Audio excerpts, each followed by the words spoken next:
Welcome back, everybody. It's so good to chat with you guys at yet another Ask the Experts live Q&A right here in a different studio. So this is a little bit different setting. Typically, you guys are used to seeing me in the studio at Ozark Fence. We're on the road today. It was one of my best friend's birthdays up here in Kansas City, so we decided to take a quick road trip up. But fear not, we have things set up. We're going to still chat about fence. Now, you guys might also be wondering about the shirt. I mean, the background's different, but the shirt's different as well. Let me stand up and let you guys see a little bit. Not too shabby. I wonder what that could mean. If you guys read the title, you know exactly what it means. But it means our good friends from D&J Projects are here. I can't wait to chat with them again. Gentlemen, how are you? How are you, Joe? Very good, Joe.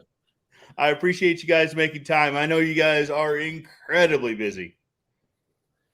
Yes, it's been a busy one, but we always make time for you, Joe, and you need not worry about that. I appreciate it. I tell you what, guys, it has been fantastic to watch your channel grow. Like I am in the comment section. We're already seeing a little bit of discussion, but I am firmly on Team Swan. So I like to watch the channel to see the update. And it's not so much I'm on Team Swan. I like ducks too, don't get me wrong. But my daughter Macy is firmly on Team Swan. So I have to support the family, you know. That's it, yeah. Oh, guys, how are you? Yeah, all good overall, Joe. What about yourself? You good? Good Christmas, Good New Year? Yes. Thank you for asking. Yeah, no, we had good Christmas. You know, as you get a little bit older and you got kids running around, the meaning of Christmas changes a little bit. You know, I think I quite literally got some socks for Christmas, and that's perfect because I actually needed them. But it's more fun to watch the kids. Yes, we could. How about your guys? Did you have a good one? Well, yeah. Yeah, we was away, so it was a little bit different. It was warm instead of cold. It's always nice. It was nice. I don't think I would do it again. Me and the missus, we sort of spoke about that, saying I'm not too sure we would go away for Christmas. Okay. Well, my mum and dad, I think they've already booked. Yeah, 100%. Yeah, just get away from the hustle and bustle. Yeah. Well, we were chatting before the live started, and I had told you guys I live vicariously through your vacation videos for sure. I am massively jealous of the destinations you guys have access to over there. Yeah, no, it was a good one. That one was. It was very scenic. It was very nice to just sort of wake up and see that view. That was good. It was very nice, but we don't want to rub it in too much. Understood. Well, guys, it's been a little while since we've chatted, and the world itself is kind of a different place a little bit since we chatted last. Been a while, yeah. It has been a long time. I don't know how long it's been, but it's probably been longer than I remember it being. Yeah. Well, I was thinking about that the other day. I was like, man, because I was thinking it's only been a month or so, maybe 2 months since we chatted, and then I got to looking back. It's been quite a while. Yeah, it has been. Yeah, well overdue. Probably. That's right. So tell me about the market right now. Maybe not necessarily the whole of the UK, or maybe just specifically Nottingham. What's the market look like over there right now? It's okay for us right now. It's still relatively busy when it comes to the fencing side of things. We're not really doing too much landscaping. I say that we've got one starting on Monday, but we tend not to do as much in the winter because weather permitted. It's not the easiest to do. But fences, we're not too fussed if it's raining, snowing, or anything. We'll still change that fence if the customer wants us in that garden. So it's been reasonably okay for business wise in that aspect. Good. So the last time we had talked, I believe we're talking about kind of material shortages, how lumber was a little bit hard to get a hold of. Is that still the case? Are you guys seeing, is it easier to get a hold of materials? Is it harder to get a hold of materials? The material's easy to get a hold of. It's just expensive, Joe. Really expensive at the minute. Yeah.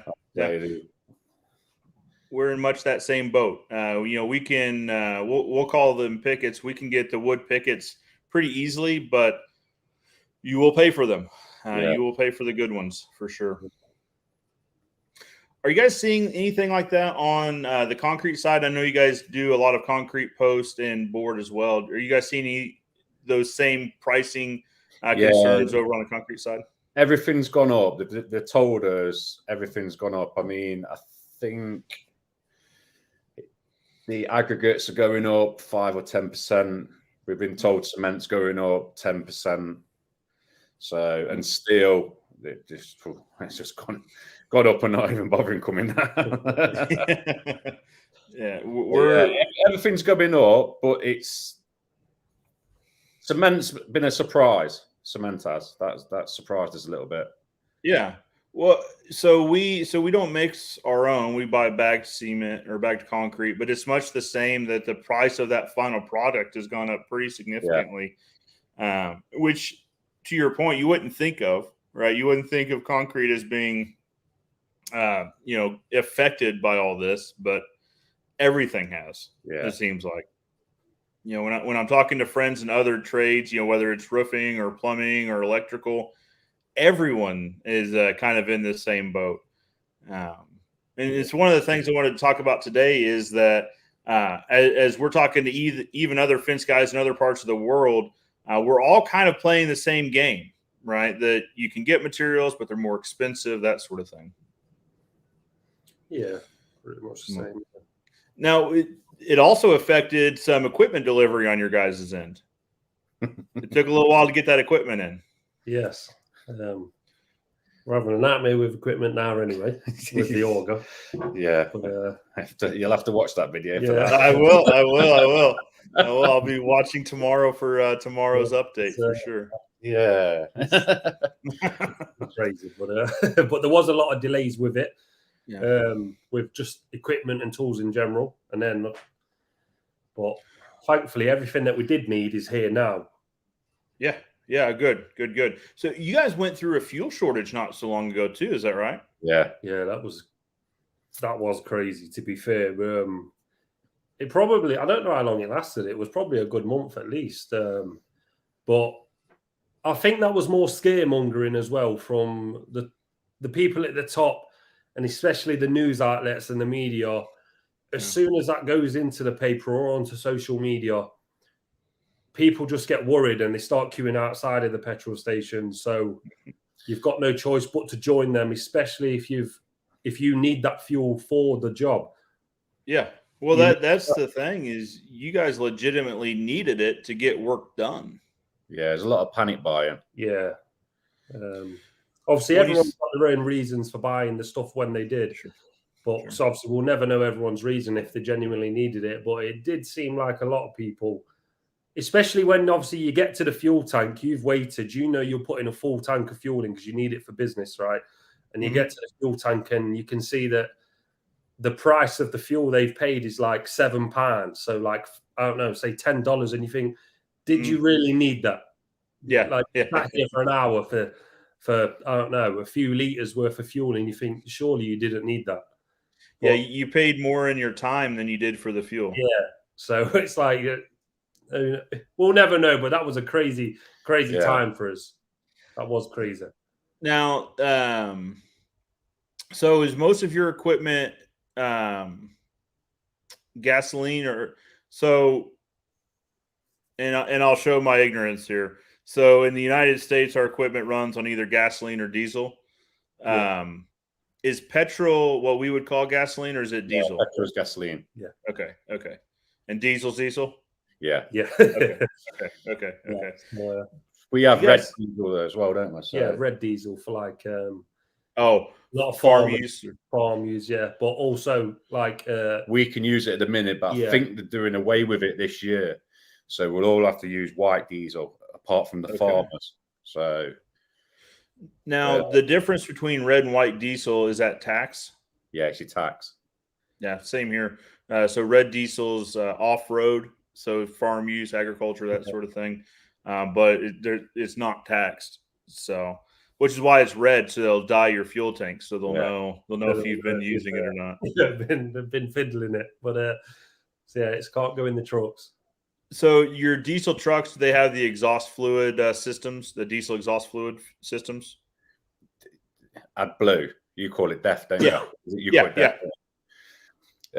We're quite lucky. None of our vehicles have that. The only one that does is the Ranger. Okay. The Ford Ranger. That's the only one that has AdBlue. So, and the reason I ask, here in the United States, we haven't seen a shortage of that yet. But when I'm talking to the people elsewhere outside the United States, it sounds like there's been a bit of a shortage of that. I do believe there has been a shortage. Interesting. It hasn't affected us because none of our equipment really runs on it. No. Sure. That makes sense. So what a lot of companies here are doing, not a lot, but some of the guys I talk to are knowing that could be coming or switching their fleet over to gasoline from diesel to try to get away from that. But QA Library, to answer your question about our equipment. So let me count up. We have 4 vehicles right now that are running, that are diesel, using the we'll call it DEF, but the blue AdBlue systems. So that's kind of the conversation that's going on in our office right now too. Is and it's funny talking about people buying ahead of their need as far as when you guys were running short on petrol. Is we went ahead and ordered a pallet of this fluid, of the DEF fluid. Just to your point about not having fuel, is if you don't have fuel, your business stops. Yeah. That's it. On a business use, you need that sort of stuff. Well, that's the thing, is we're not squandering it, right? So, and we're not selling it. This is purely for our business use, just to keep our machines running. Yeah. But once you get reliant on something, it's hard to change that too. Yeah.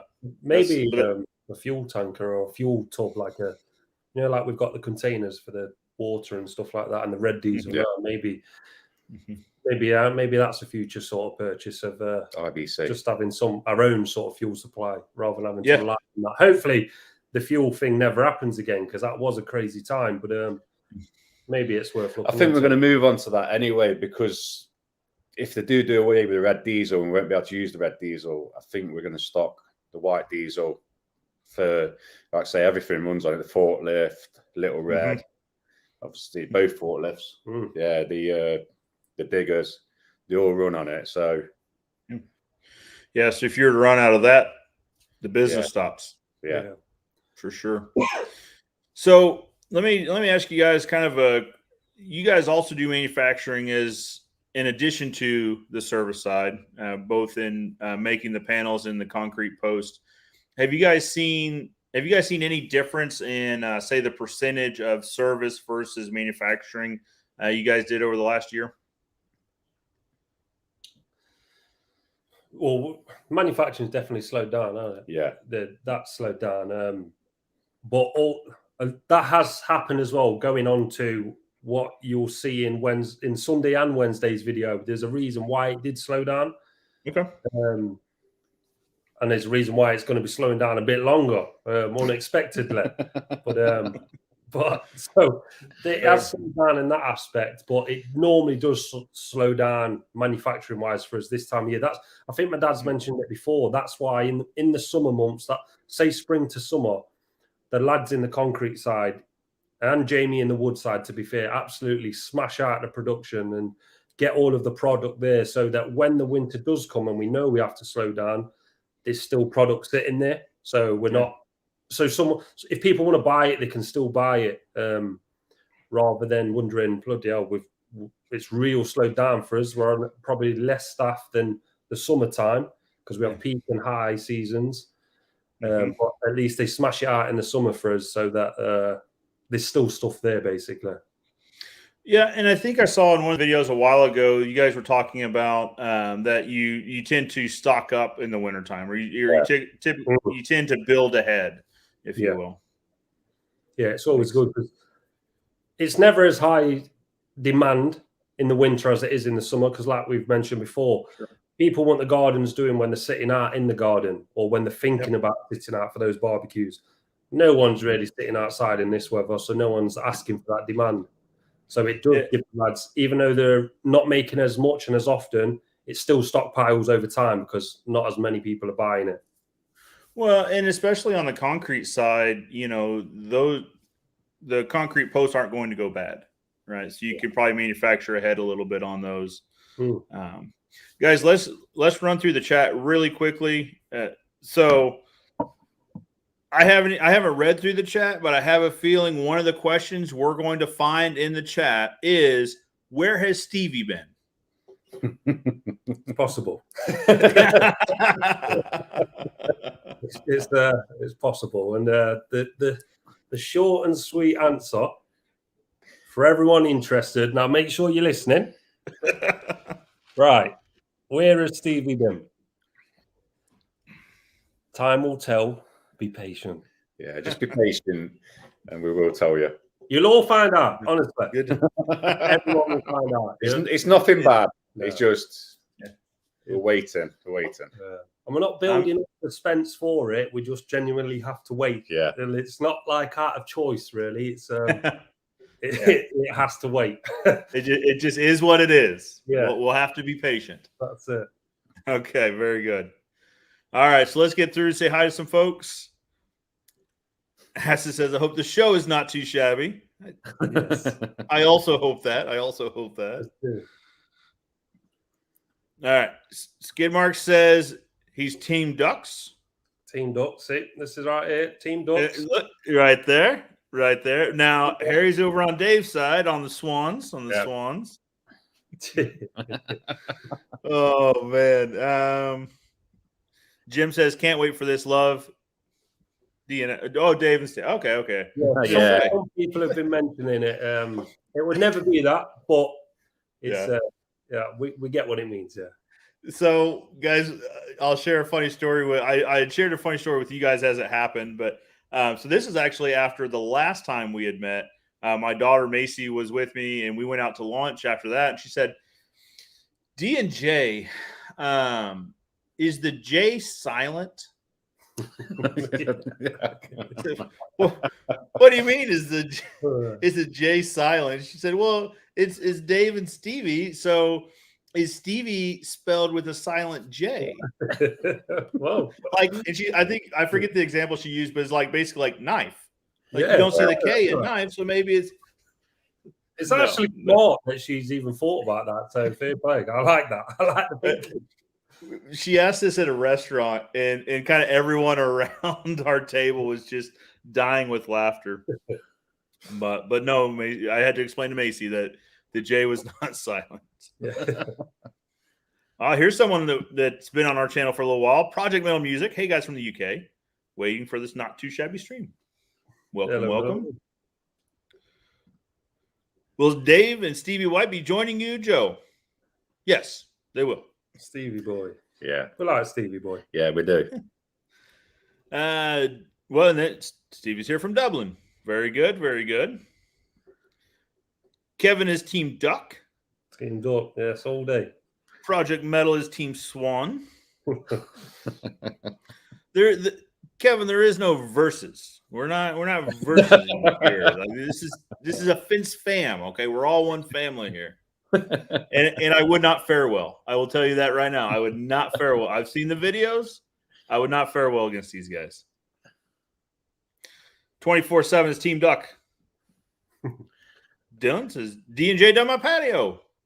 Very good. Hopefully he's very happy with it. Well, I don't know who that is. Well, he said 100% in fire, so he's very happy. And then Stevie Boy's Team Swan all day, every day. Thank you. Oh, so Team Signet. Yes, hopefully the Swans come back and we have some more Signets this year. I'll be honest, that is Macy's favorite part of your guys' videos is the Swan checkup. I think when they were there all the time, everyone loved it. It was if we just forgot to actually film that part, or if the video was totally away from that area, they would still put in the comment section, where's the Swans? Yes. You have to make a beeline to the River Lee just to make sure, we must film that today. But just to appease the masses. Yeah, so hopefully we get some more signets. When we put the wall up, we'll have to put a little peephole in it. So so we can actually see it. Yeah, or maybe like a webcam. There's just a webcam that watches or something. Think someone did mention that. People have mentioned that. I think we'll have to invest into a webcam sort of a proper big time lapse of seeing what the Swans get up to. That's right. All right, we've got a bunch of Team Ducks and Swans. I'm going to skip ahead a little bit because there are a lot of people weighing in on the Ducks versus the Swans. Yes. Some of these are funny, though. 24/7 says, everybody duck. I don't know. Who would win in a fight versus Swan versus Ducks? I will put my 2 cents in. Swans are very regal. Very regal. I don't see Swans taking a fight. I don't. I think they would just nasty. Yeah, they're nasty. Yeah. Very yeah. There's I think they would if they had to. Yeah, definitely. Yeah. And then Kevin says there's too many people swanning around these days. Okay. This is a good one. Stevie Boy says Swan couldn't land a punch as his opponent keeps ducking. That's the one, yes. Okay. All right, let's maybe go this. Oh, okay, yeah.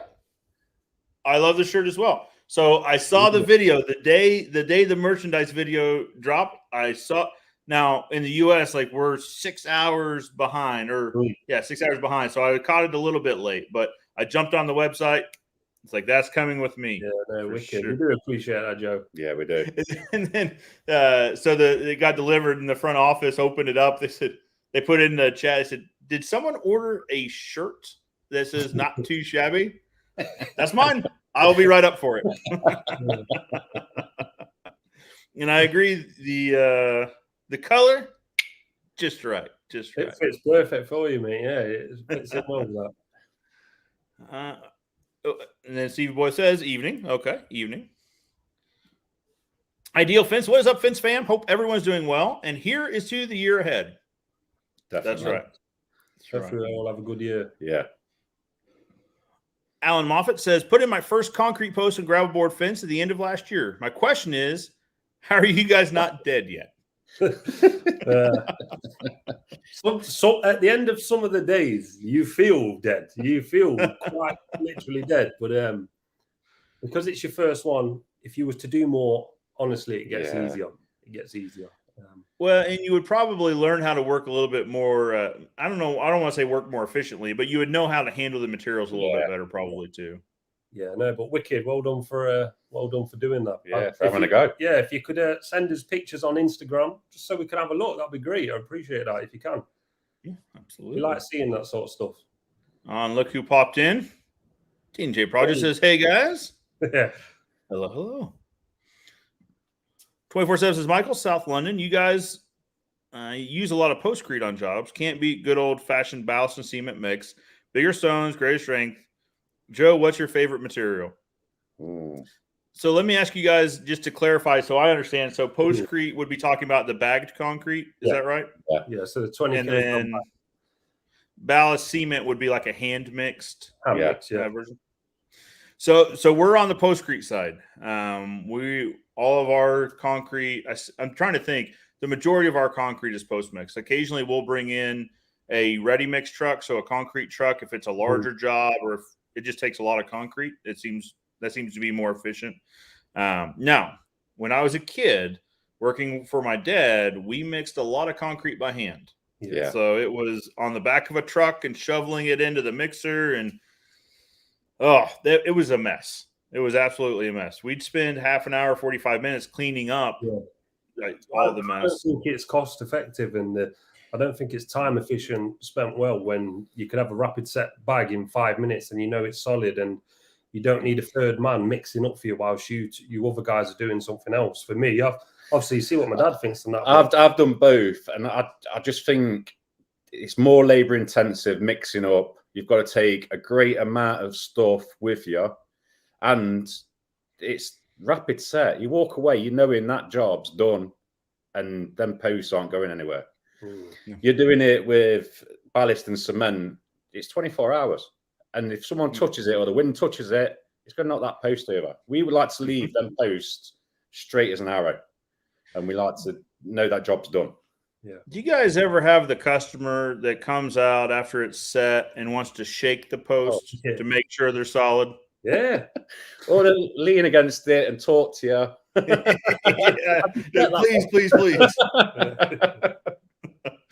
Yeah. So my thoughts are the same, so this conversation comes up here in the States a lot, and the materials are less expensive to do it separately and mixed by hand.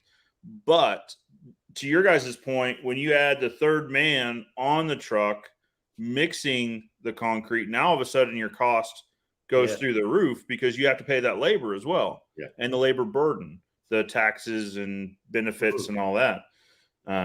And what does it for me is, the consistency of every pour with postcrete, right? Post 2 and post 10 and post 32 are all going to have the same mix.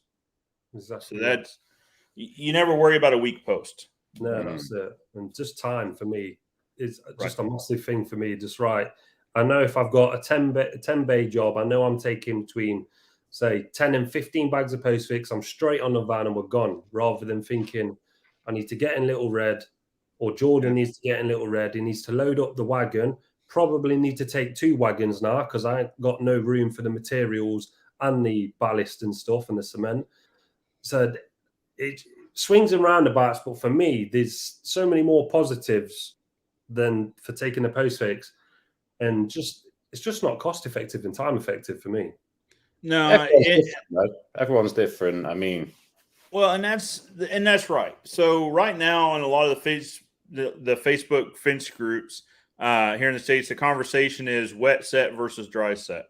Yeah. And we're not going to get into that because that is a whole can of worms, and no one has time for that on today's discussion. But my overall thought on this is, as a professional, as a tradesman, you need a bag of tools, right? You need all the tools at your disposal. You can't turn a screw with a hammer, right? You have to have the screwdriver and all that. I view these each as their own tool. On a certain job in a certain scenario, the hand mixing might make sense, but by and large, the postcrete's the way for us. Yeah, for us as well. I can't see us ever going to that on certain jobs, maybe, but yeah. The thing is, I think that I'm just reading down his comment a bit further. I think with us, because we buy it in bulk as well, we don't pay what the normal person's putting a fence up pays. That makes sense. That plays a massive part in it. I mean, they're saying it's cost-led. They've got to remember we're buying it at cost. We're buying an Arctic load of postcrete, so we're getting a hell of a lot cheaper than the two-man gang. The two-man gang was putting a fence up, and their margins are small, so they'll go out and use ballast and cement rather than say £4.50 on a bag of postcrete. Yeah. So you've got to work to your means, and it's your profit margins. If that bag of postcrete cuts into your profit margin, they both do exactly the same job. Sure. Just takes a bit longer to go off. That's all. Well, and like you say, if it's a two-man company, if it's 2 guys in a truck, then you're not as worried about. I mean, you should be as worried, but about the labor to mix it, right? Yeah. Because it's typically you being the one that mixes it. But you've got to look at it. That's the mistake I think a lot of guys make is not counting their labor into their cost. Yeah. Everyone's time is worth money. Yeah. If you're working, you're not doing you're not with your family, you're not with your friends, it has a cost, right? Mm-hmm. But yeah, it's for us, the bagged concrete is the way for sure. Dave Bone says, top jobs, lads, keep it up. I agree. Thank you. Yeah, so if you guys are watching my channel and for some reason you haven't checked out D&J Projects, you need to, not right this second, please, but after this is done, you should go check them out. The link is in the description below if you're watching us on YouTube. You should check out their channel. I do. I enjoy watching it every Sunday and Monday. Yeah, it's right when I wake up, it's ready to go. Or did I say Wednesday? Sunday, Wednesday. Sunday, Wednesday. Sunday, Wednesday. Yeah. I think we already answered this question. Yeah, we already the DEF or DPF. Yeah. Richard says he's offloading the E5 before the E10 came in. Not sure. Does that mean something on your guys' end? Yeah, he's on about the petrol. So oh, they okay. got rid of the E5 and then the E10 come in. So that there was a big whoever the government said we're going to be fuel shortage to use it up the E5 because E5's petrol and it goes out of date to get everyone to use it first before they brought the E10 in. I think that's what he's going on about. That might have been some of the motivation there. Anyway, probably correct me. Kevin says, is petrol gas common? Joe, we don't live on Mars only. No, I was just asking about the equipment. I don't. Some places only use diesel equipment. Some places only use petrol equipment.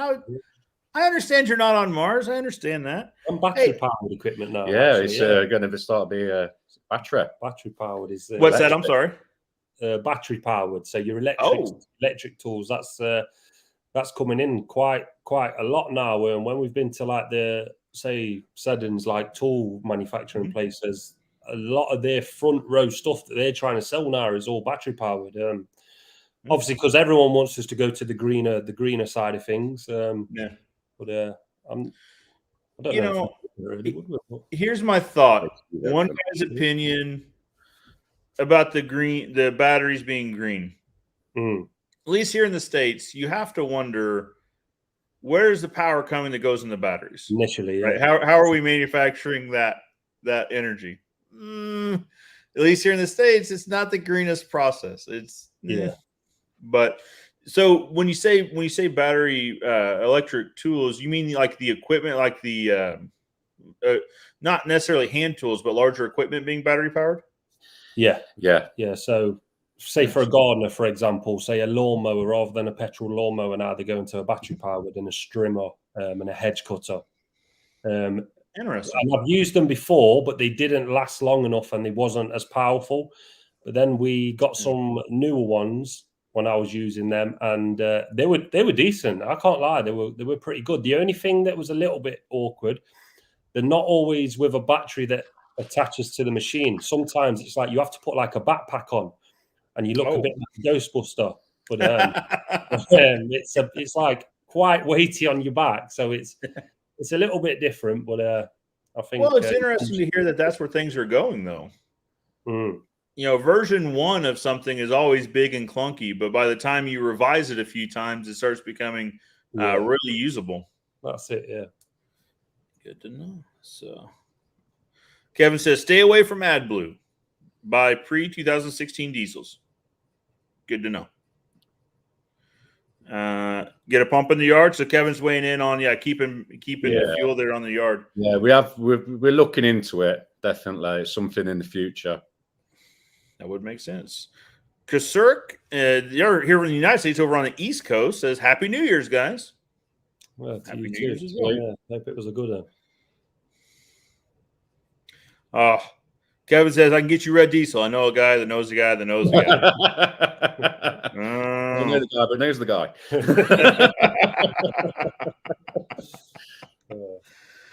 So this is what I was kind of talking about with the DEF that I'd heard in Australia. They've been rationing the AdBlue DPF liquid because it's short supply. I know a number of UK and European trucking companies that bought a lot more than normal to cover themselves. Yeah.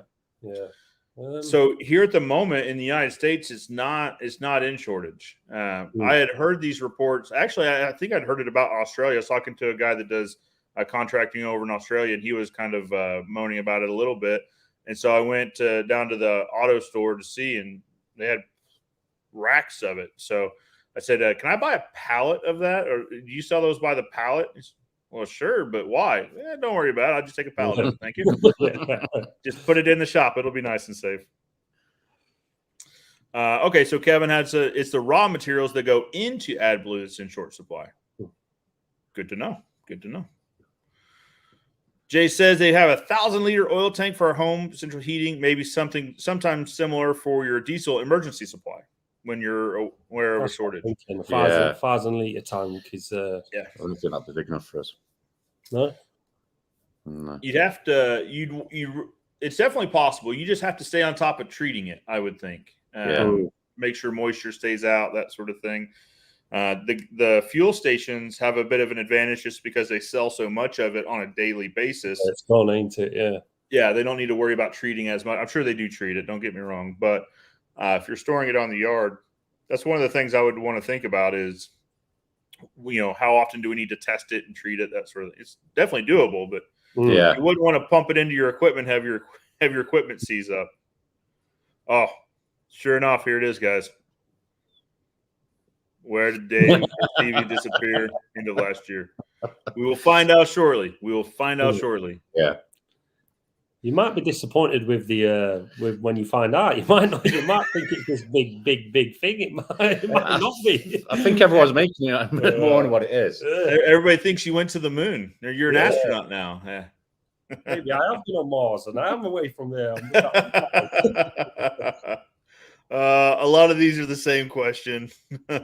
Is Steve under agreement not to tell anyone? He's already told us. We're going to be patient and we will wait patiently. Okay.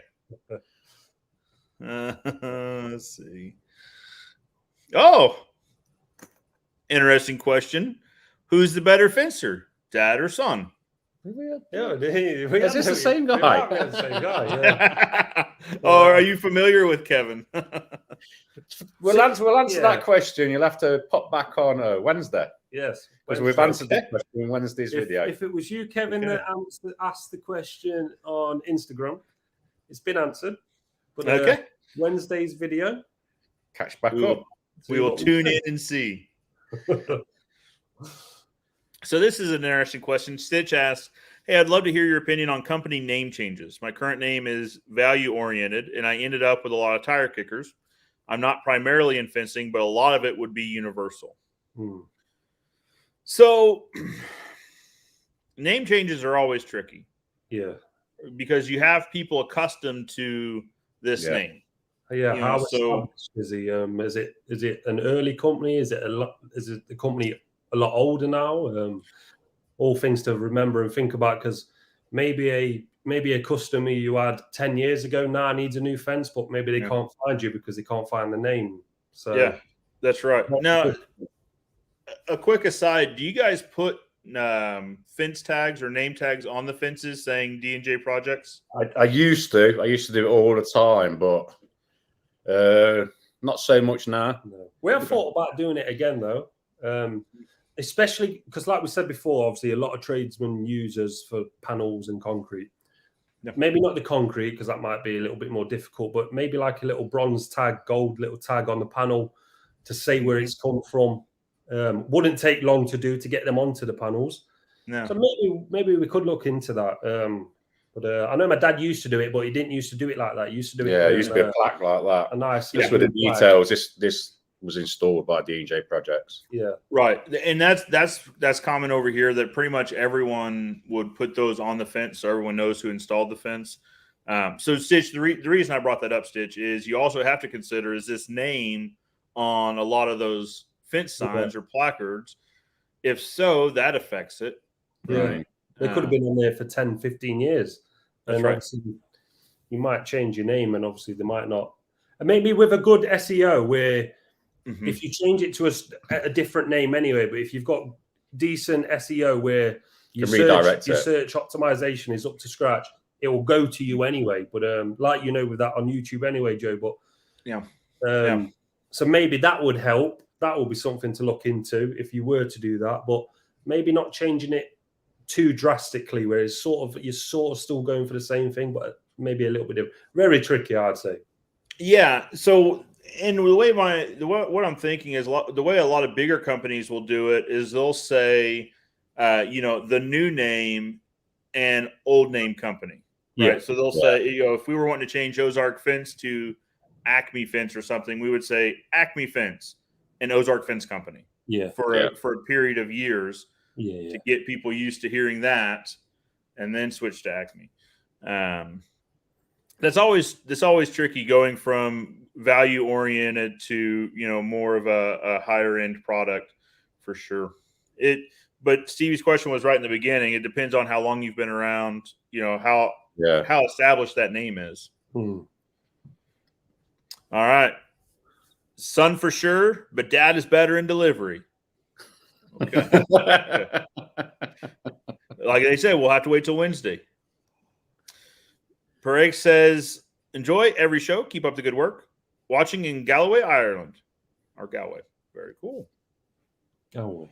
Here's a good question, and he might have already asked this over on Instagram too. Does D&J plan on expanding further afield in the future? No, we're just concentrating on Nottingham at the minute. I think we're going to put all our eggs in one basket and just concentrate on this depot at the minute. Yeah. But once this depot's right, and if we do get to the stage we want it, then anything's possible in the future. Of course, it would be lovely, right? Nationwide, have D&J branded all over the country. That would be amazing. But of course, I guess you've got more control when you can see it in front of you. For my mum and dad, they can control everything there. It's a big risk, obviously, trying to control something 100 miles away. It would become a lot trickier. Because you obviously cannot be in two places at the same time. So you would really need a team that you could rely on and really trust. We have both here in the States. We've got a lot of companies like my family's company that's a one location. We service one area.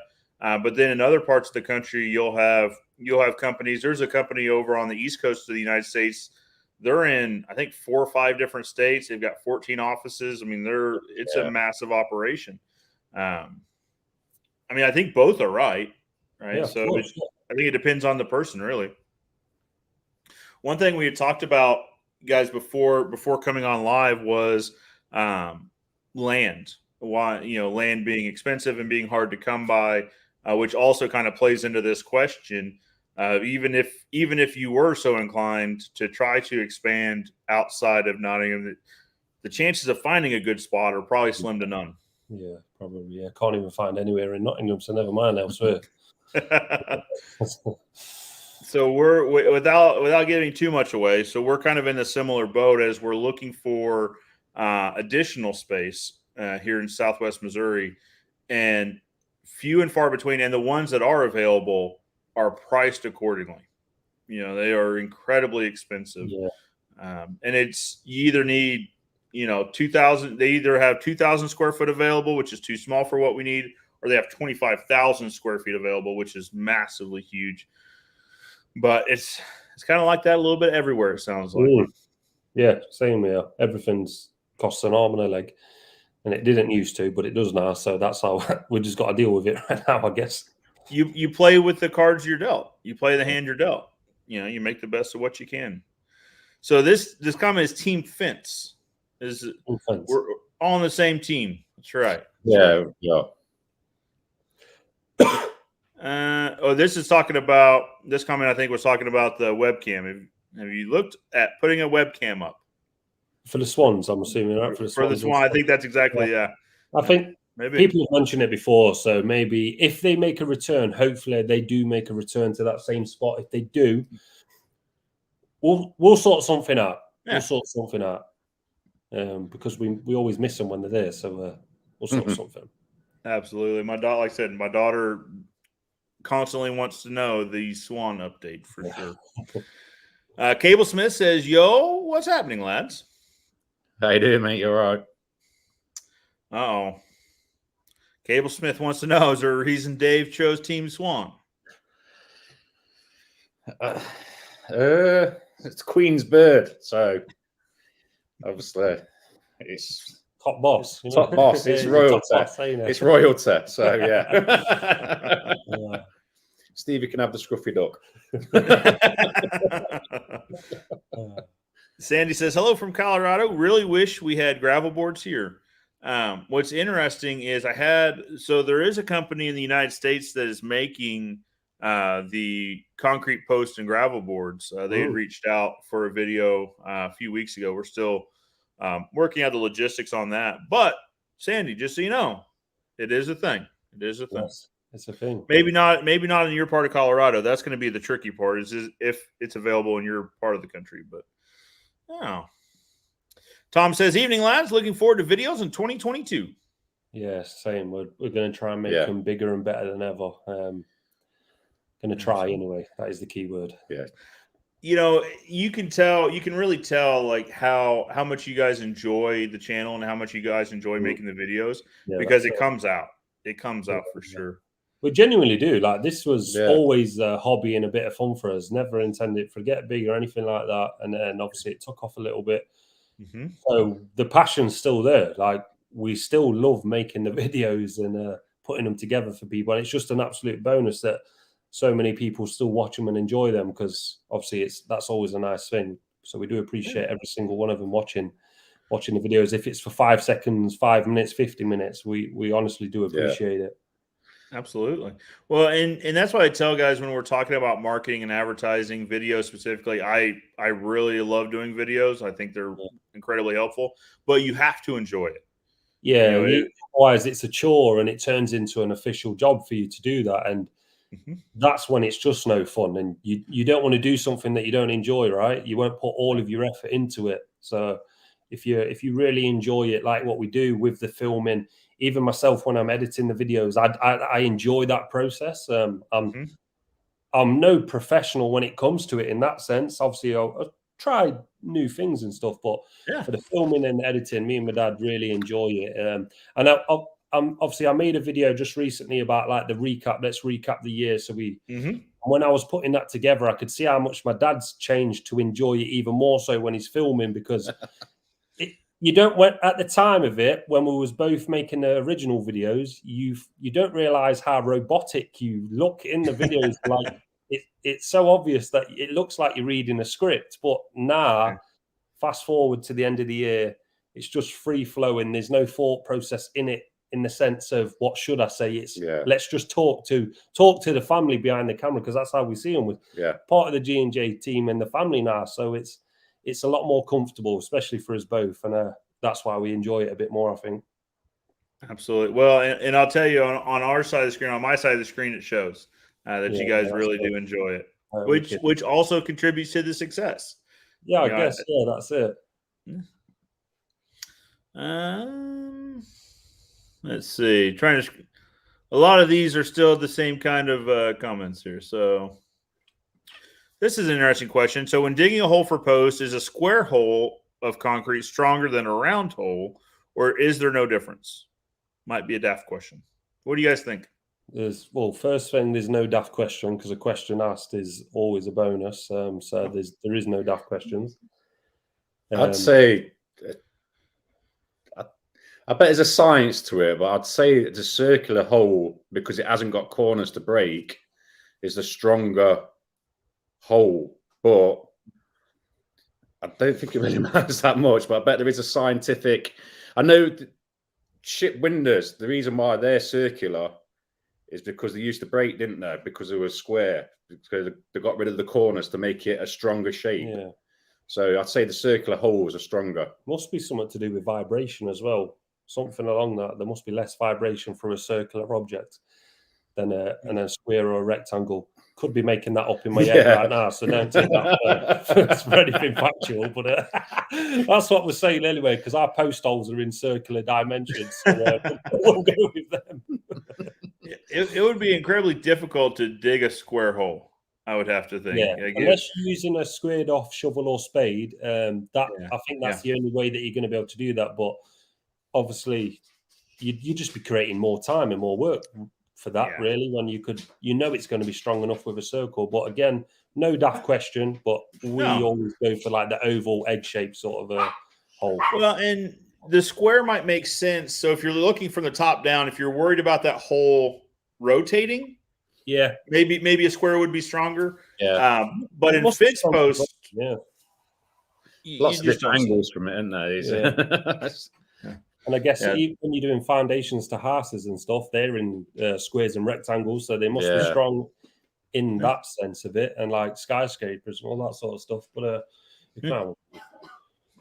for a fence post, round holes are good. I would say so. Yeah.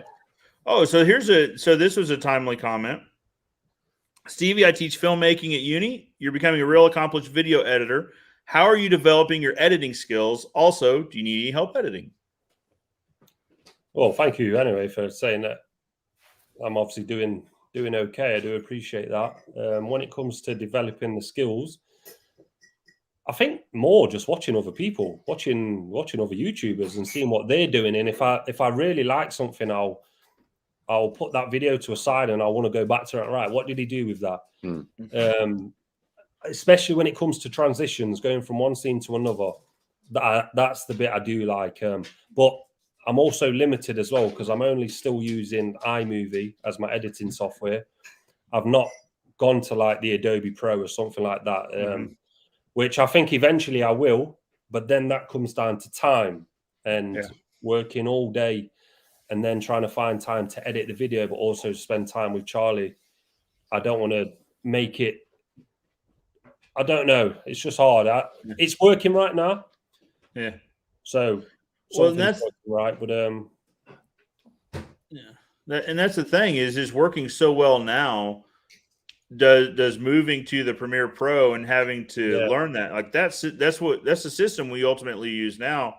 Yeah. But there is a learning curve involved. 100%, yeah. Like, don't get me wrong. I've watched the YouTube videos to see, like, thinking about, right, should I take the next step now? We're a little bit further down into it.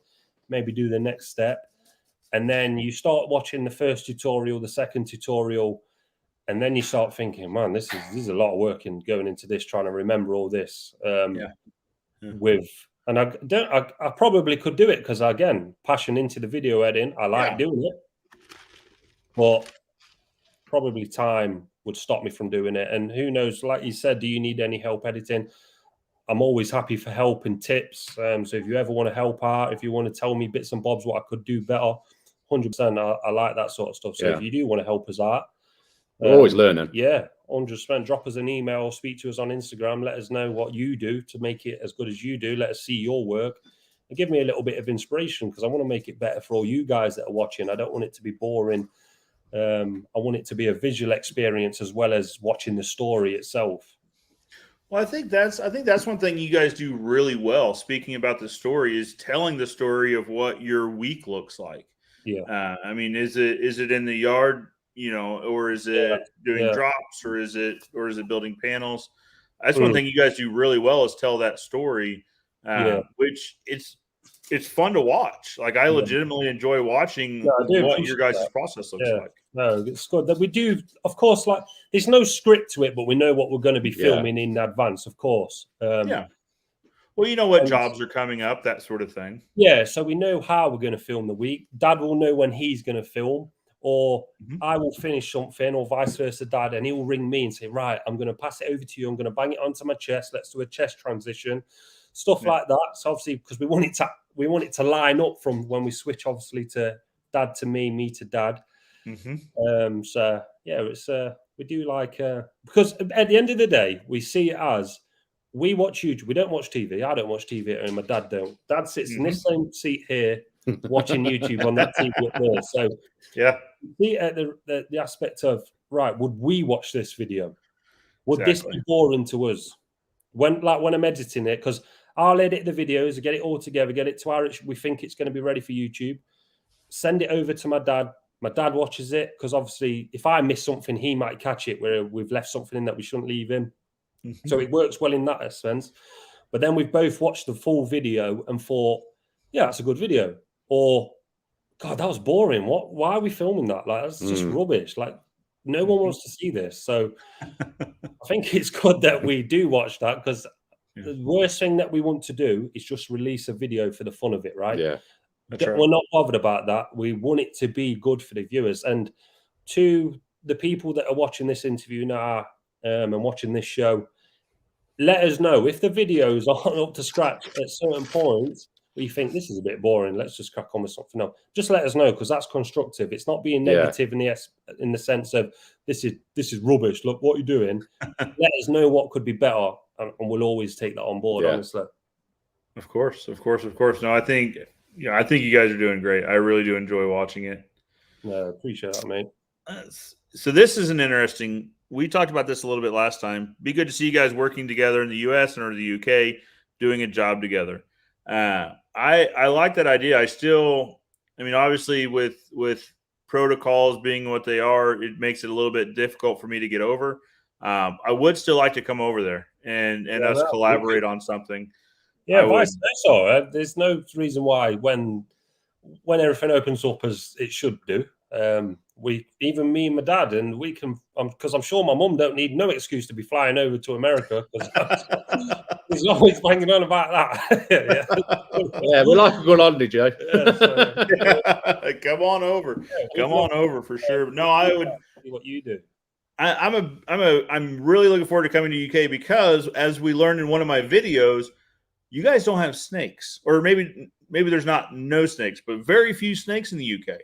Yeah, probably in pet shops, but not. We've not got many snakes. It's my kind of place. I am not I understand that snakes have a place in this world. They eat critters and they eat. Okay. Yes. However, not in my world. Like I could put out mouse traps just fine. I don't have a use for snakes. I just really, really don't. It was me and my dad was on about this. Someone asked a question earlier to us about visiting Australia. And basically, everything wants to kill you over there. So that's we're pretty happy where we are right now for the time being.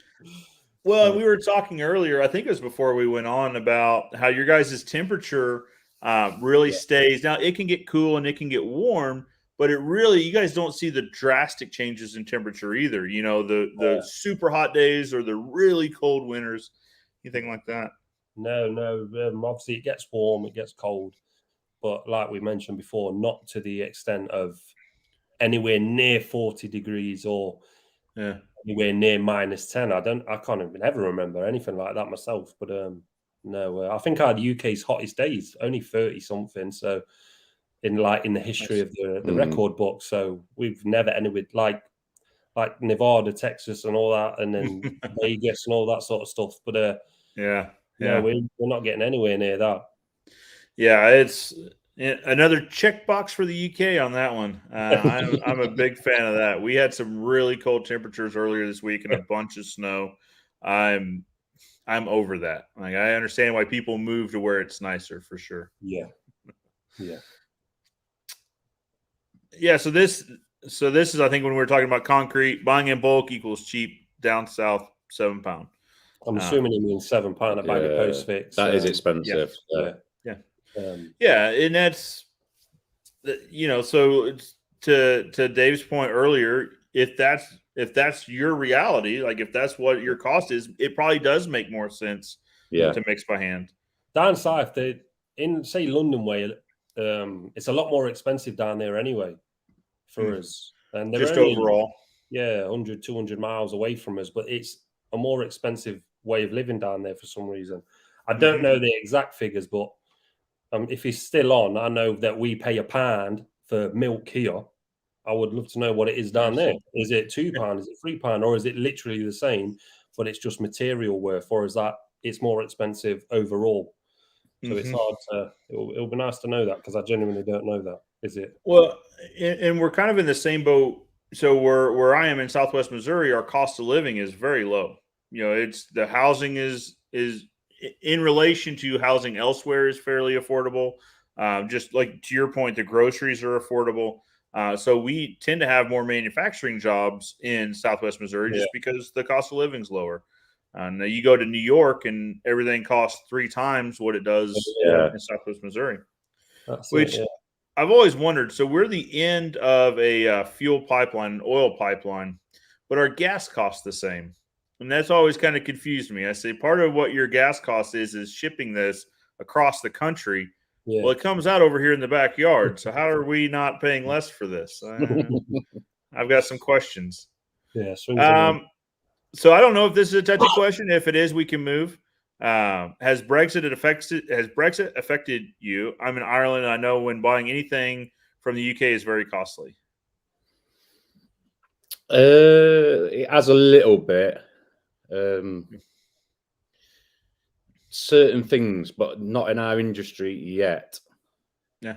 Fair. We've come across anything yet. That's fair.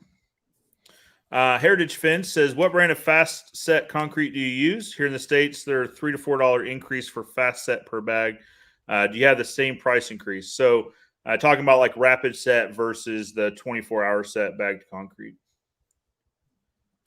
I don't know. Is there a price increase on your guys' end? I don't know. Is it that? Is he talking about just cement, concrete? Yeah. So the bagged concrete, we typically have two versions. We'll have a standard mix, which will take 24 to 48 hours to set up, or we'll have a fast set, which is what you're talking about. It's the rapid set. Yeah, there's heat. Ours is 52.5 M. So ours is done in Newton strength. So your standard stuff. So they're both increased a couple of pound, I'd say. Yeah, so about right. Yeah, they're both increased about the same. So we're at about and Heritage. This is obviously Southwest Missouri. So we like using Quikrete. There's also a brand called Sakrete, but the standard bags I think are $3.50 a bag, and then for fast set I think we're at $5 or $5.25 for fast set, for quick set. Yeah. Now the thing is, the bags are different sizes too on our end. So the Quikrete would be 80 pounds per bag, and the rapid set, the quick set, would be 50 pounds per bag. So that kind of goes into the equation also, that it costs more per bag, but you also need two bags instead of one, well, depending on the hole. So Project Metal Music wants to know, question for Dave and Stevie, would you consider doing jobs in other parts of the UK if the job was worthwhile?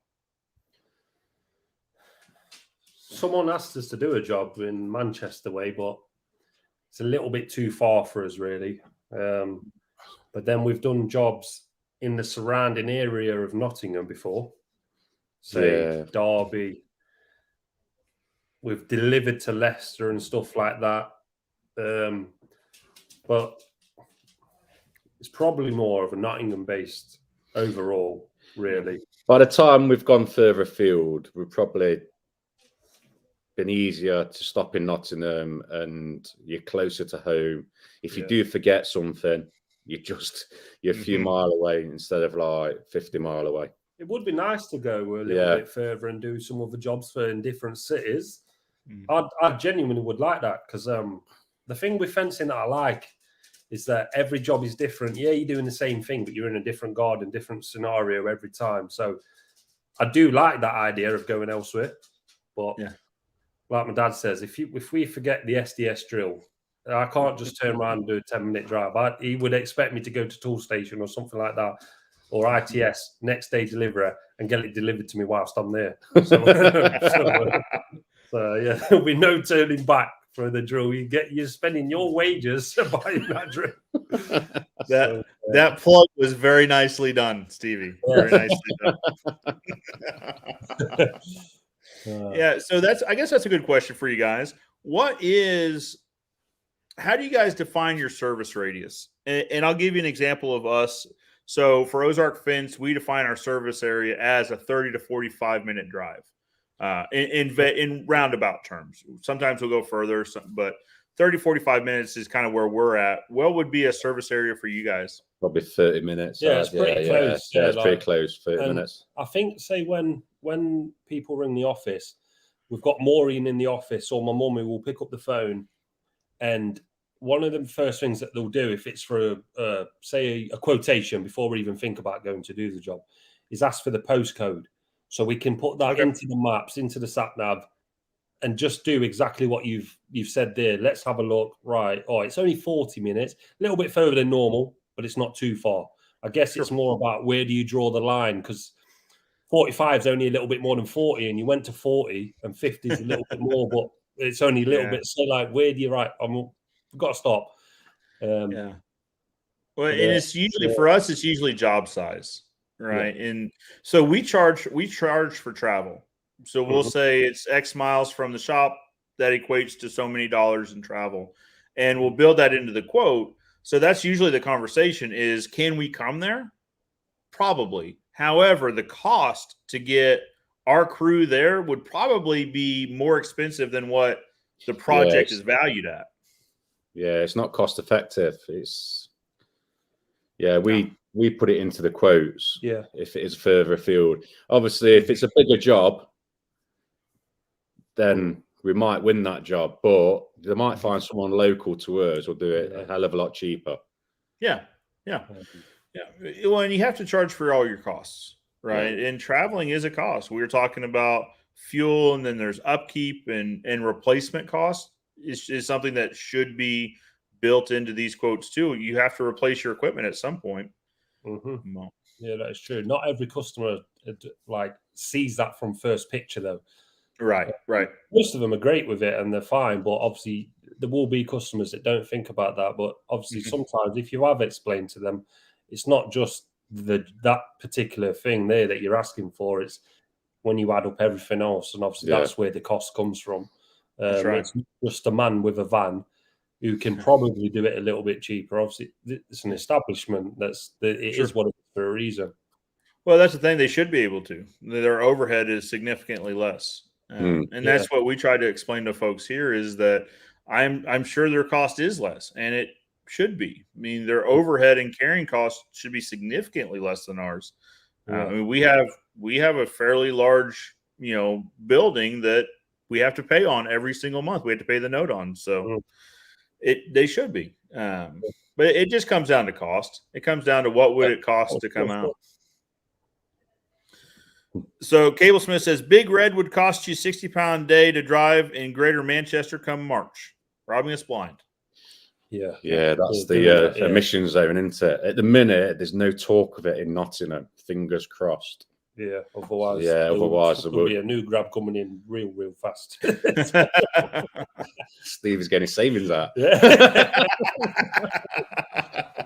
So explain that to those that don't know what the emission zone is. What can you describe to us what that is?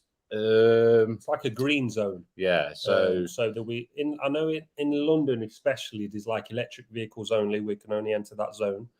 Okay. Or if you go in a certain radius of the zone, like he's just said, it's like so much a day. If you've got to have a certain engine, I think it's like Euro 6 engines now at the moment, which is the minimum.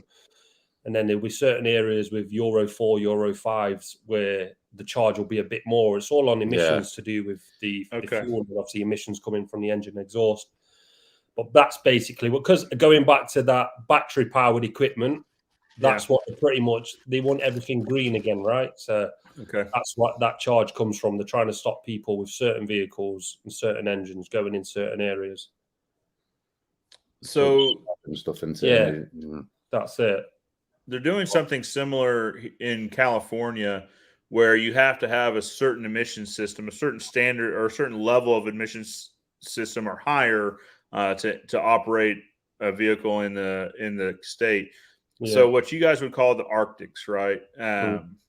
Like we would call a semi. So it is incredibly expensive to get freight in and out of California right now because only a specific truck can go in and come back out, which I'm not. This is not that show to talk about that, but it's a bit confusing, really. So Gail says D&J have taught this little old lady a lot over the last few months. Thanks, guys. No, honestly, thank you for watching. Yeah, like honestly, it's a big pleasure, but no, honestly, thank you so much for watching. Yeah, we appreciate that. That's the thing, like on the creator side of whether it's YouTube or Facebook or whatever, it is a bit surreal to see comments like this because, like, from my perspective, I'm a fence guy. I grew up building fence. I'm just a fence guy that happens to have a camera, and I figured out how to make it go on YouTube. But then here I am chatting with some guys from the UK, which is absolutely surreal as well. It's crazy, yeah. It's crazy, but no, I'm glad how it's happened. Yeah. I agree. I absolutely agree. This is a question for you guys. You boys looked into concrete with graphene in it, stronger, longer lasting, and reduces your carbon footprint massively. This question has come up before, and I meant to Google it to see what the benefits and everything else. So, I'm not even familiar with that term. Are you guys familiar with what that is? No, not off the top of my head. No. Obviously, concrete plays a massive part on the environment. Then it's the carbon footprint. Yeah. No, it's there are a lot of words in this definition that I don't understand. It's an allotrope of carbon consisting of a single layer of atoms arranged two-dimensional honeycomb lattice. So it's like a reinforced concrete is what it sounds like. Something to look into. Yeah. Something to look into. Happy to look into stuff like that. We'll have to research this a little bit more. Okay, so this was when you asked Kevin if he had asked a question over on Instagram. He said, "Was something it was me." Yeah. Okay. It was Kevin. We'll do a shout out for Kevin. It was me on Instagram, KVS Prestige Valet. Yes. Good to know. Here's a thought. Stevie has been away filming the new Wolverine because Hugh Jackman was busy. Yeah, that's it. Yeah. You never know. Into the barbers right now, so we might as well keep growing these beards in here. So. So this is something I've seen some contractors do with wood fences. Take a branding iron to the wood. Yeah, that's interesting. It really is, because you can't take it off. Yeah. Sometimes what we have issues with these signs is not necessarily the homeowners take them off, but maybe another contractor that's building a fence in the next door over comes over and off it goes. But with the brand, you really couldn't do that at all. That's it. Yeah. Good idea. Nate says, a lot of people in Knots know the D&J name. I always recommend it to my customers, and most already know. Yeah, no, that's wicked. There you go. Very much appreciate that. Massively, honestly, that does help, because the recommendation is massive when it comes to getting someone in to do work for you. Obviously, that goes a long, long way. So we do honestly appreciate that a lot. Of course, you can go on Google, you can look at the business, you can look at the pictures. Everyone can have a fancy website, right? But having a recommendation, that's a big part to play. So we genuinely do appreciate that. Yeah, personal referrals are huge. They really are. Like you say, most anyone can create a website or have a website created, but that doesn't speak to their quality. That's it. Yeah. So again, thank you for that. So this is a question. I'll see what you get. Do any of your companies use Google AdWords? If so, what results did you get or getting currently? Do you guys use Google AdWords? No. I'm not sure. No, we don't. No. My friend's company uses it, and he swears by it, but I've never needed to. Yeah, we do for certain aspects of the business. So, if we want to grow the chain link side or the wood side, then we would start spending money in that. And it does work. It's expensive, but it does work. You have to think, why are you spending the money, right? So if the question is, does it make my phone ring tomorrow? Can I get a bunch of business from it? Probably not. Like, your phone will ring, but not enough to justify the money you put into it. I hope that helps. I don't know. So this is an interesting concept, guys.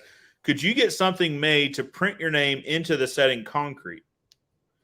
I looked into that as well. Yeah, that's interesting. Like you could put a placard on the inside of that form or something. Yeah, we're first anyway. We're first on Google. It's always a bonus. Here's a question for you guys: where do you guys see D&J in 5 years' time? This question's been asked, and I'm on the beach. Yeah. Very good. Very good. Yeah, jokes aside, just running more efficient, Stevie taking more control, and just building what we've got. Yeah, building what we've got and making stuff better we've got. Yeah. So we had kind of talked before this, and that when we're talking about, I know you asked for D&J, but I'm going to give you ours also. We really don't. We're kind of in the same boat. I think we're at a good level now with revenue. In terms, if we grew revenue much more, we'd have to hire managers and more of a management layer. And when that happens, you start losing touch of kind of the company as a whole. So I think our goal moving forward for Ozark Fence is to become more efficient and therefore grow the bottom line rather than the top line.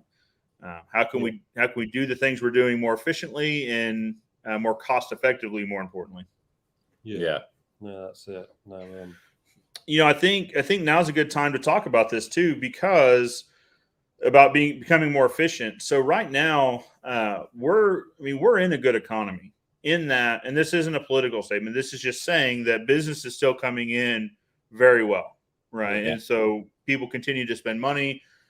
It's easy to get into the bad habit of being inefficient. You can afford to be inefficient right now because you have the cash flow to cover that. But you start removing some of that cash flow, and you realize how much those inefficiencies are costing you. Yeah. So by becoming efficient now, then if things do slow down later, you're still in good shape. Yeah. It's You're ready for it. as well. Always better to be more efficient. It's got to be right. Yeah. Yeah. Well, there's no downside to it. Yeah. Like if we talk about positives and negatives or pros and cons, what's the negative of becoming more efficient? That's it. Yeah. So. Maybe a little slower, right? So it's slower in terms of growth, right? Because you're self-evaluating what you're doing and how you're doing it. But I will take that. I will absolutely take that. This isn't talking about land costs, I think. As Tony Soprano says, God ain't making no more land, so get it when you can. Well, yeah, true. Good point. Good point. Yeah. I don't know that I guess Tony Soprano may have said that. I don't know. But it's a good point. Well, Gail says they need you up in Manchester. Gail says, come on up.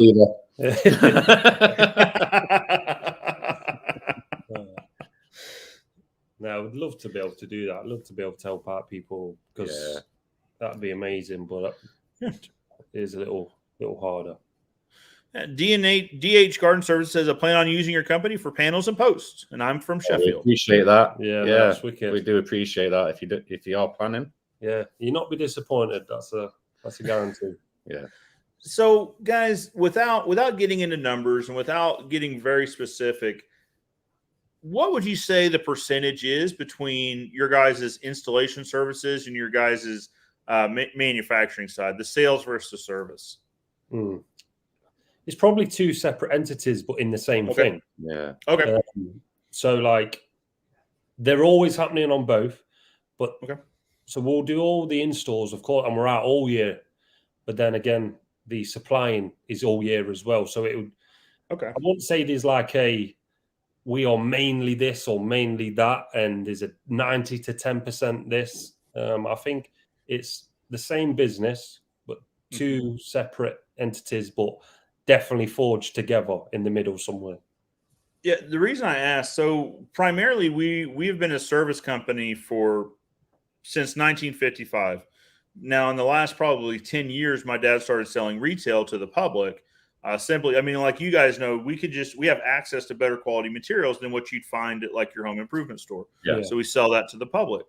What we found in the last couple of years is we've been selling more and more retail and wholesale because people are kind of, I think they're realizing the difference in quality, right, between a home improvement store and a contractor buying from a contract company. So we're kind of having that discussion now is, do we split those two off?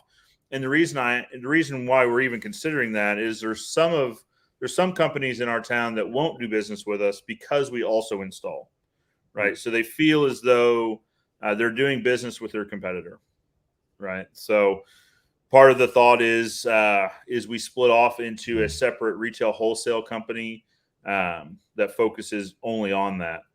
But I don't know. I guess I say that to say retail, for what we've seen, retail has grown massively. Retail was up 110 or 115% 2021 as compared to 2022. Yeah. So we're seeing a lot of growth there for sure. So this, here we go. Who's benching the most out of you two now?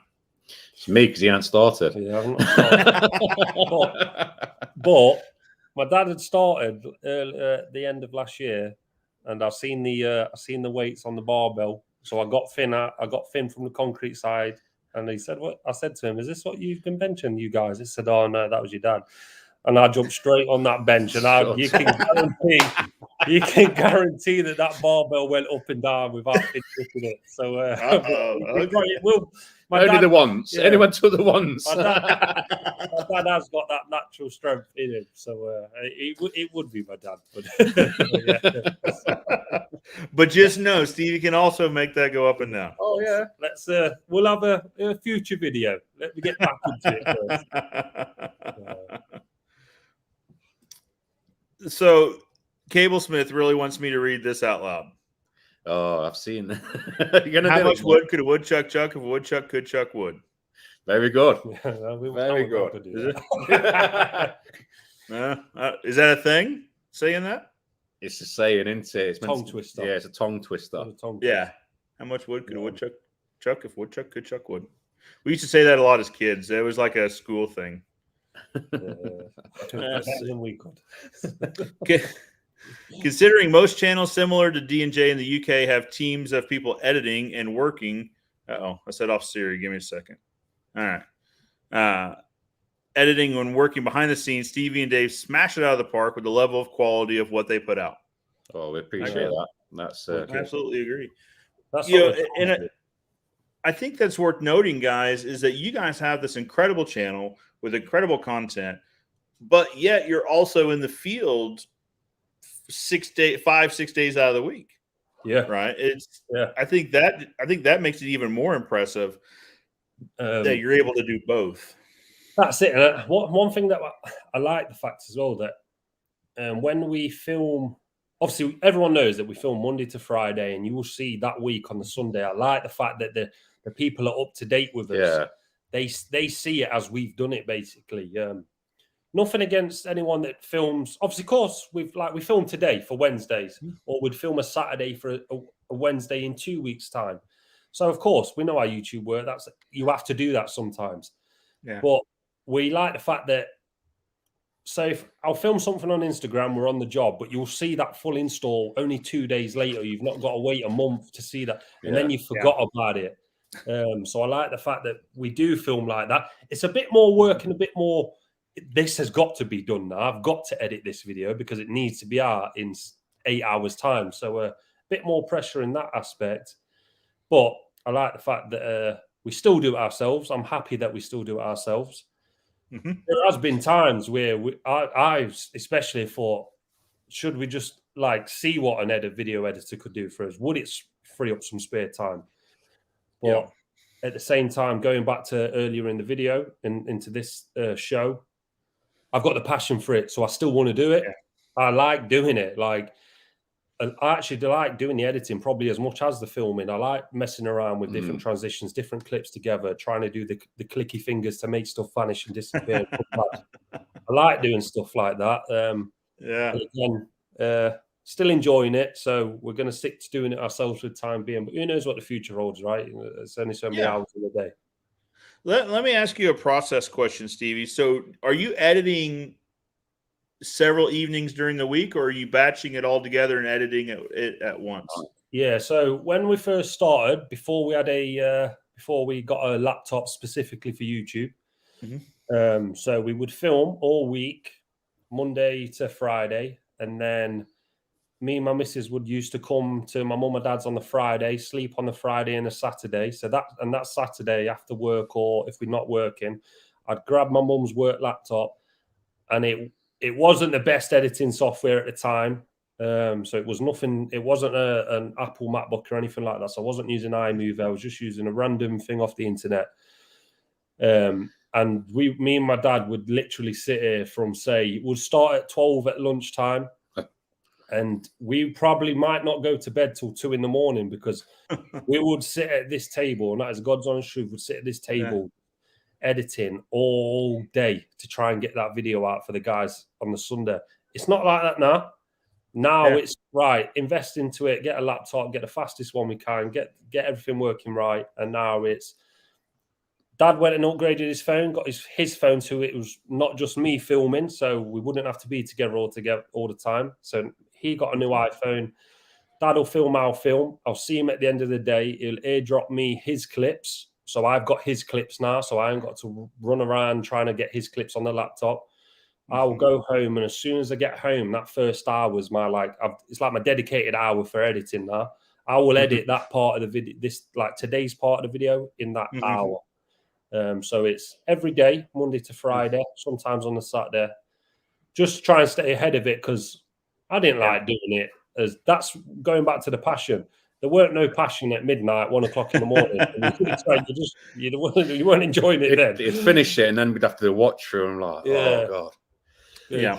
So it weren't good then, but no, it's an hour a day now, sometimes 2.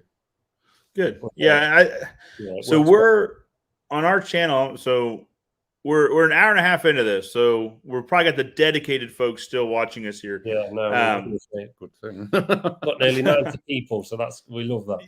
Yeah, there's tremendous. So one thing we're looking at for our channel is going more towards a week view, a week in the life type view, because of your guys' channel, guys, because I see the value in showing people what that week looks like. Now, we're a little bit different in that I'm in the office more than I'm out in the field, but I think it would be interesting to see kind of what that looks like, right? Because I read the comments, I understand, like, there's a certain perception about guys in the office, right? Is that like we got our feet kicked up all day and we're eating bonbons and watching YouTube? It's like, maybe that's not the case. There's something else that goes on. But so I asked that question purely from that purpose. Is I think that makes sense doing daily edits, just so to your point, so that your passion stays in it. That third or fourth hour would get you start losing passion. I would think you start rushing it. I've done it. I've done it. Like, you start rushing clips rather than and it's like you don't want no dead space in the video, right? You want to get rid of that dead space. You want to clip that out. No one wants to see you staring at the camera thinking what to say for 5 seconds, right? So you get rid of that when you're fresh. When you're getting lazy into it and you're 6 hours in, you start missing them, or you start thinking, oh no, they like the raw clips, we'll keep it in. But in reality, just get rid of it, right? But so you get lazy when you're spending too long on it. The passion goes. You rush the time lapses. You don't get the music quite right. It shouldn't finish where it finishes. So I think keeping on top of it, there's a satisfaction from it as well, knowing coming up to the weekend, right, that video is done. I'm like, the weekend's mine now, right? I can concentrate on something else or enjoy myself. Well, and I have to think too, if you're doing daily edits, then you also kind of have an idea of what that movie is, or not movie, but what that episode is growing into. Yeah, that's it. Yeah, the story's going along, it's flowing nice. We know what's happening the next day. We know that we finished the video at a certain aspect. We know that the transition is going to be nice into the next day. It works perfectly for us the way we're doing it. People seem to enjoy it, and that's the main thing, right? But it's working well the way we're doing it now. That's what we're at. Very good. Now, this is kind of, I guess, in that same vein. Can you do another day in the life, D&J? 100%, absolutely, yeah. I think that's kind of what you guys. I guess it's not day in the life. Yeah. I think if we do one, we'll make it so we're doing something that we've not shown on camera as much, because obviously you see us doing the fences, the maintenance in the yard. I think when we're doing something a little bit different, I think that's when we'll do it. I think we might do another day in a grab. It's been a while since we've done a day in a grab. So I think we'll do another day in a grab, get the drone out, get some nice cinematic shots, make everything bounce together, a little bit of a montage, get the day in a grab out, because Dad's not been in a grab for a while because we've got someone else driving it for us now, Jordan. So I think we'll sort something out to get another day in the grab, because we like those ones as well. And it's easy for me. I just sit in the passenger side. Not bad. What do you guys get much feedback from like clients when you're on site, say doing a grab video? Do you have many comments about walking around doing the videos? Sometimes, but we do make a beeline of trying to let everyone know, not in a like promotion way, Sure. in more of a just to let you know we do this. Is it okay with you? If they say no, the camera don't come out. It's because business is first, right? But it's not many that do say that. Of course, there is a couple, and we respect it fully. Sure. But yeah, we normally ask all the time, and just let them know. Look, we not intend to get your address, your car, reg, or registration, or anything like that. We're just doing it for explain sort of thing. And then it might turn into a bit of promotion. No, if you get a minute, just check out D&J Projects on YouTube, obviously. But sometimes it's more so, I guess, in the street when people are walking by thinking, what are these guys doing here? Well, and I think it's becoming more common too. It's the way of the world now, right? Everyone's got a camera. Everyone knows what it is. If you see someone with a camera now, I think they either think it's for Facebook, Instagram, or something along them lines. We're just doing it for a different platform. That's all. That was kind of our thought about the whole, again, like a weekly view of what we do is like, well, there's going to be some folks come in that aren't comfortable with it, and we have to be okay with that. Where, like, to your point, the cameras just don't come out, and because that's really most important, make sure everyone's super comfortable with it. That's it, I think a lot of people don't mind though, because obviously it's archived for them as well. They can look back and say, "Oh, yeah, they did a fantastic job on my property." Yeah, their garden transformation, showcasing their property as well. Yeah. Well, and that's the thing. I think you guys do a great job of obviously having a community there that supports you and follows you guys. So it's probably an easier conversation because there's a good chance they've heard about what you guys are doing and they know that you're not out to show the house or show the vehicle, or you're simply there to show your work and explain things. That's all it's about. And I don't think I've ever been turned away from filming on a specific job at all.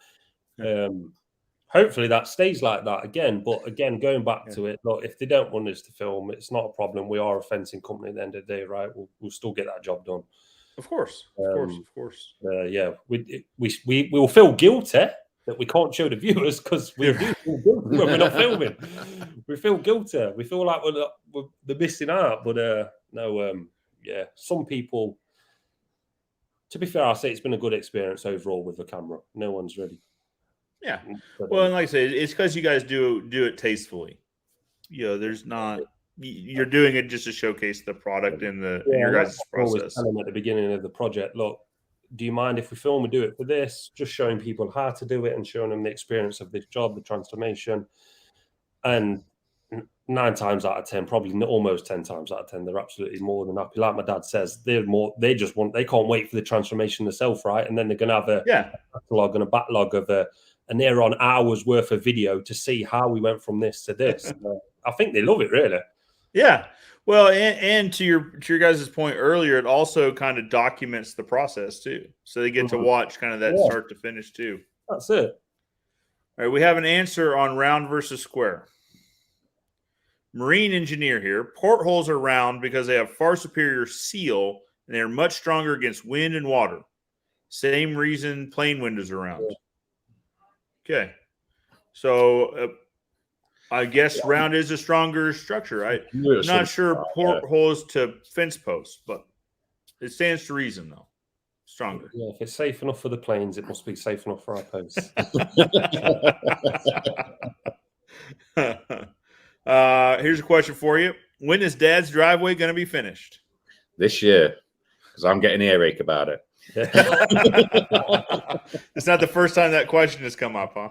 Yeah, it's definitely this year. We had some spare time. That's why we started my drive.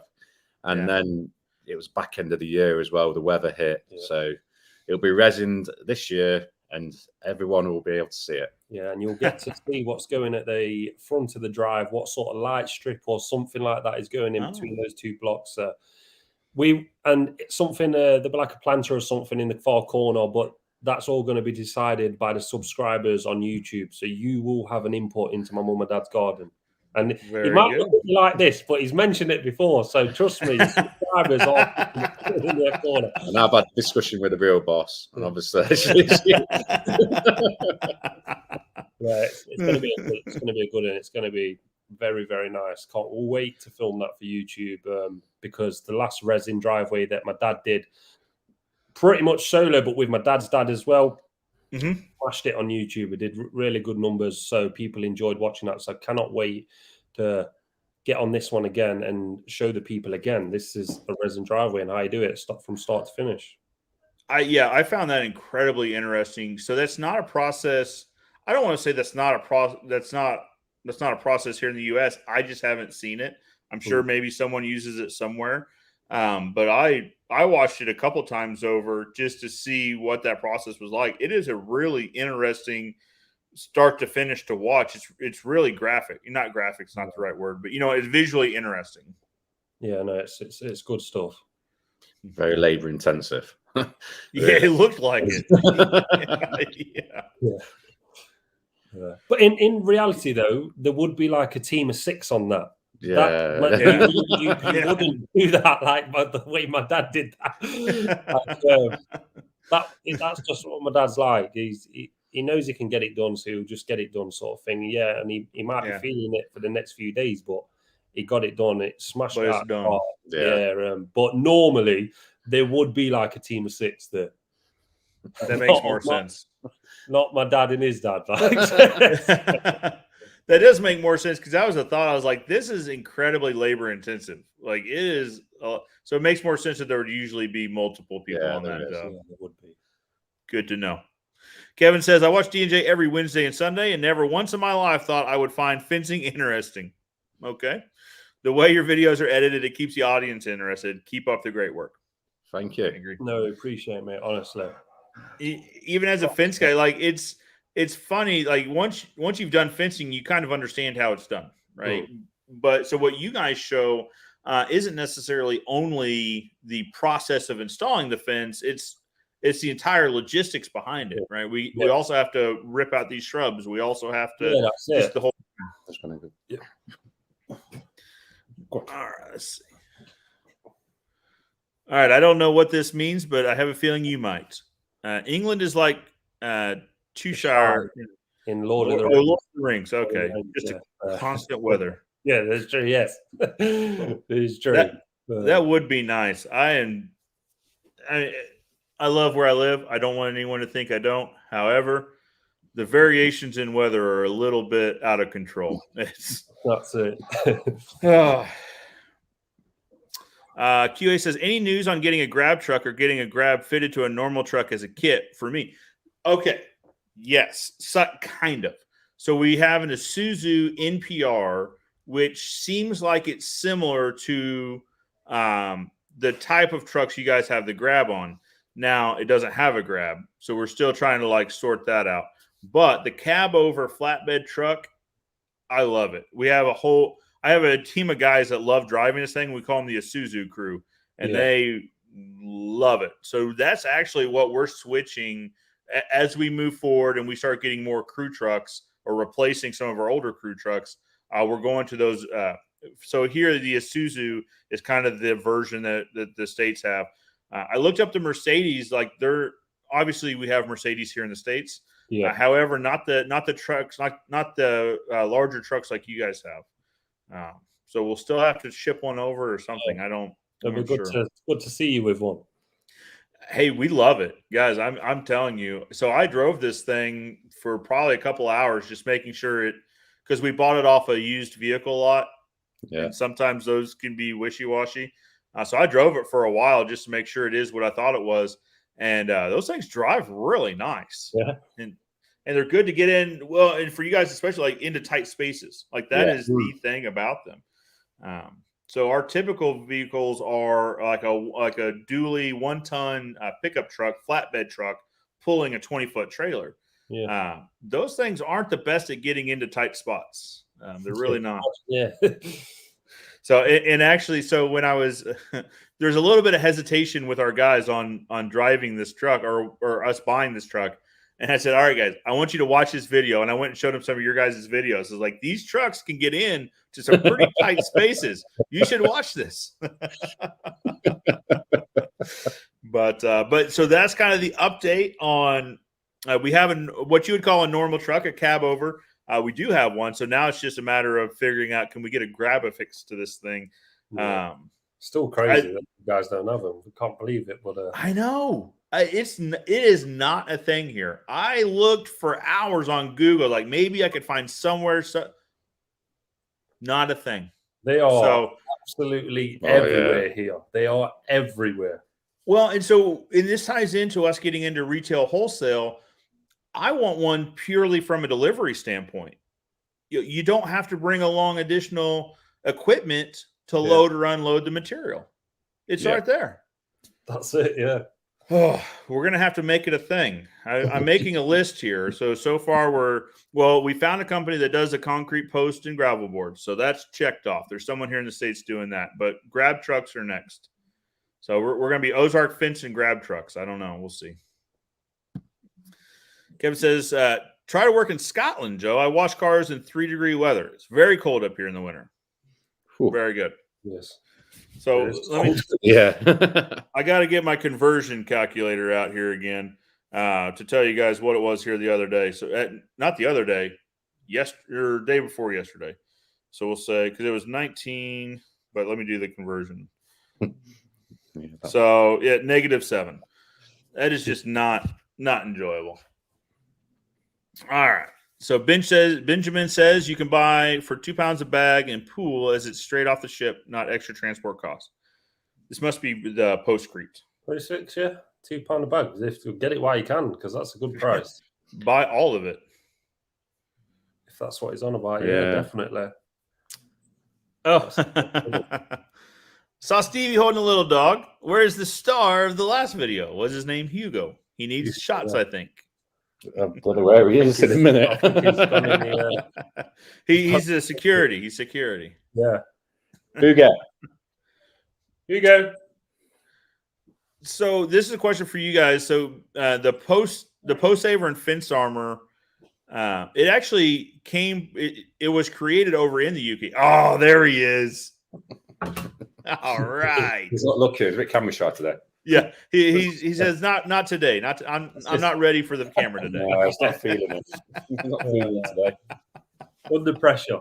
No, it's not feeling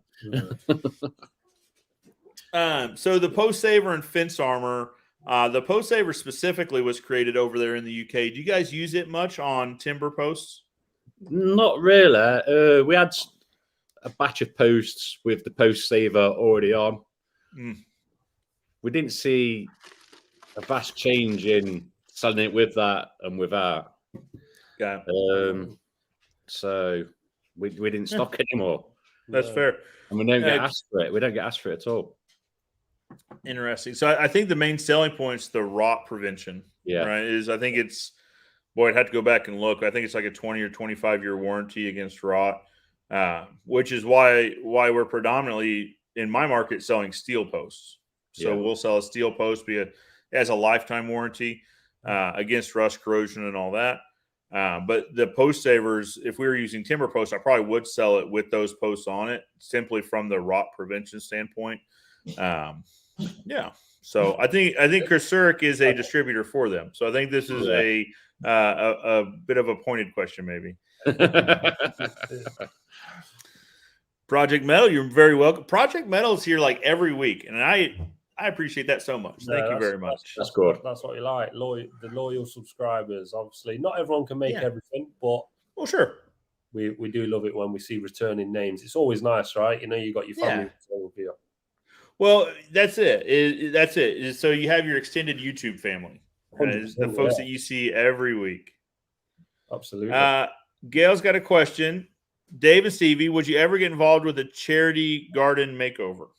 Yeah, I would, 100%. Yeah, I like the idea of that, because not everyone is as fortunate as everyone else, where you can't afford something for a certain reason, or you're in desperate need of a fence or just something, right? But absolutely, that will happen. I promise you that will happen. Basically just absolutely. If something comes up and we get approached, then obviously, and it's the right time and it works and everything else, and 100%. So this is a subject I really want to get into on the channel. Is taking care of your community. Yeah. Right. Because your community takes care of you. Right. I think that's a fair point. Yeah. Is that our communities support us by doing business with us. So we also need to be there to support our communities when they need a bit of help. Mm-hmm. Yeah, I'm absolutely Give a little back. Yeah, that's definitely right. give a little back. That's right. 100%,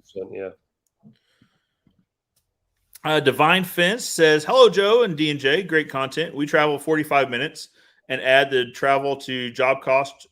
Your friends in Massachusetts. Happy New Year." There you go. Yeah, that's good. Yeah, perfect. That's what So you've got to do, right?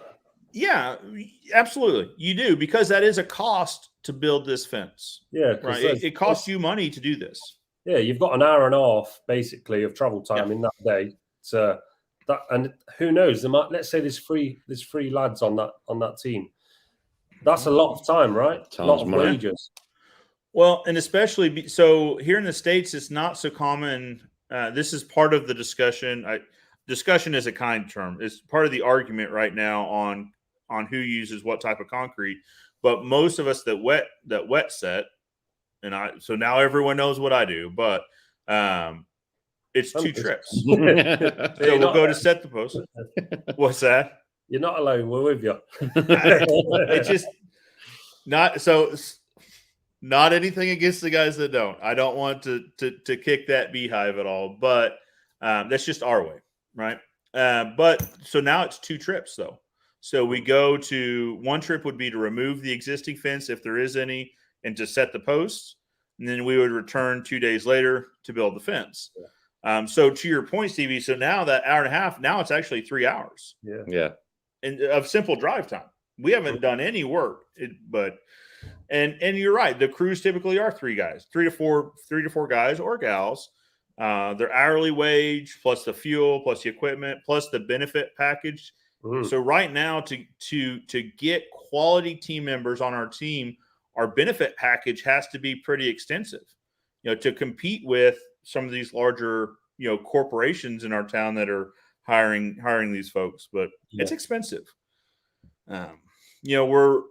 One thing we've talked about on the channel is how to properly quote jobs.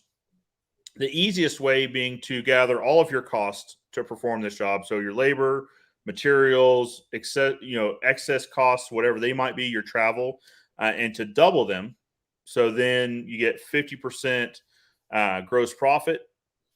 I'm a big fan of that. Just doubling it, but that has to go into there. Is my point. You have to include your travel costs because it is a cost. It costs you company money to go do that. Definitely, yeah. QA Library wants to know, have you guys looked at putting solar panels on all your buildings? If we looked at it, but it is wildly expensive. Not cheap. But we don't own the building. Yeah, and going back to the land aspect, right? If we own the building, it's an investment for the future, right? You know what you're getting in return. You put those solar panels on this rented property, you might want you out next year. So, but it's just not even a thought process for my mum and dad, I would assume. No, I like it. Yeah, but you've got to own the building, surely. Well, exactly. We own our buildings, but I still don't have them up there. So for the money to spend versus the offset, it still doesn't make sense financially to invest that much up front when, and so I'll say this too, you guys are into manufacturing as well. So the electricity we use would still far exceed what a solar panel could do. Yeah. So we wouldn't be offsetting our usage truly. We would be offsetting a portion of it, but it just financially doesn't make sense for us. For others it does, and that's fine too. But so I was talking to you guys about California when we were talking about the green zone there. So Seawolf is from California, and he says it sucks out here. And then he says generators have been banned in California. Wow! So you can't even run portable power right now. They're making it hard to do business. Yeah. Crazy. MGB Sec Teacher. Okay, says, I like watching Steve and Dave because they have wonderful, respectful relationship with each other, and they are both working for the good of their company. Yeah. No, thank you. I agree. Love I think that. that's one of the parts I also really like watching with you guys is that father-son interaction. I think you guys get along really well and you work well together. I think that's really interesting to watch as well. Yeah, no, that's wicked. It's good. That's good. Mystery Gardener has a question for you guys. Hi, lads. When are you going to have big boy sizes on the tops? 5XL. Wow. Yeah.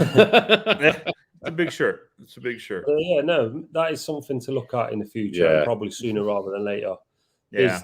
We've not really pushed the merchandise at all recently, as of. We need to spend a bit of time on it. Yeah. With the guys that are doing it for us. Yeah, we weren't. We just weren't. Yeah. Soon. We'll say soonish. Yeah, Keep an eye out. Yeah. We'll let you know, of course. Let you know. So this is an answer about the graphene. I also don't know how to pronunciate this. Is the asbestos type fiber that adds strength to the cement? Okay. Over here, we don't really like to see the word asbestos. No, we don't either. We don't. It's very expensive. It's very to get rid of it. It's very expensive. But it must be something. We put 5%. So maybe 20 years from now, graphene will be the same thing. Uh-oh. My wife has popped up. Hey, handsome man of mine. I thought you talked to me, Joe. Thanks. Wait a minute. Maybe we should specify, like, Taylor. What are we?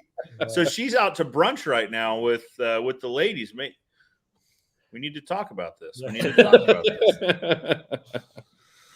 Aston wants to know if you order fins from D&J, can you request a different color? If he's on about posts, then not at the minute because someone's asked this before. Because the color, if you mean concrete, if you mean the concrete, then our machine will do it. I can add the dye into it, but then you've got to run that batch off, clean it all out to change color. We cast every single day, but it's just the downtime. And how many people are going to want a black post? How many people are going to want a green post? How many people are going to want a brown post? There's only so much we can do. Yeah, that makes sense. That was one of the so I believe it was a reaction video of your guys' that I had done talking about the concrete post and gravel boards. And that question came up a lot in that video as well, as if you could do a brown colored post and rail.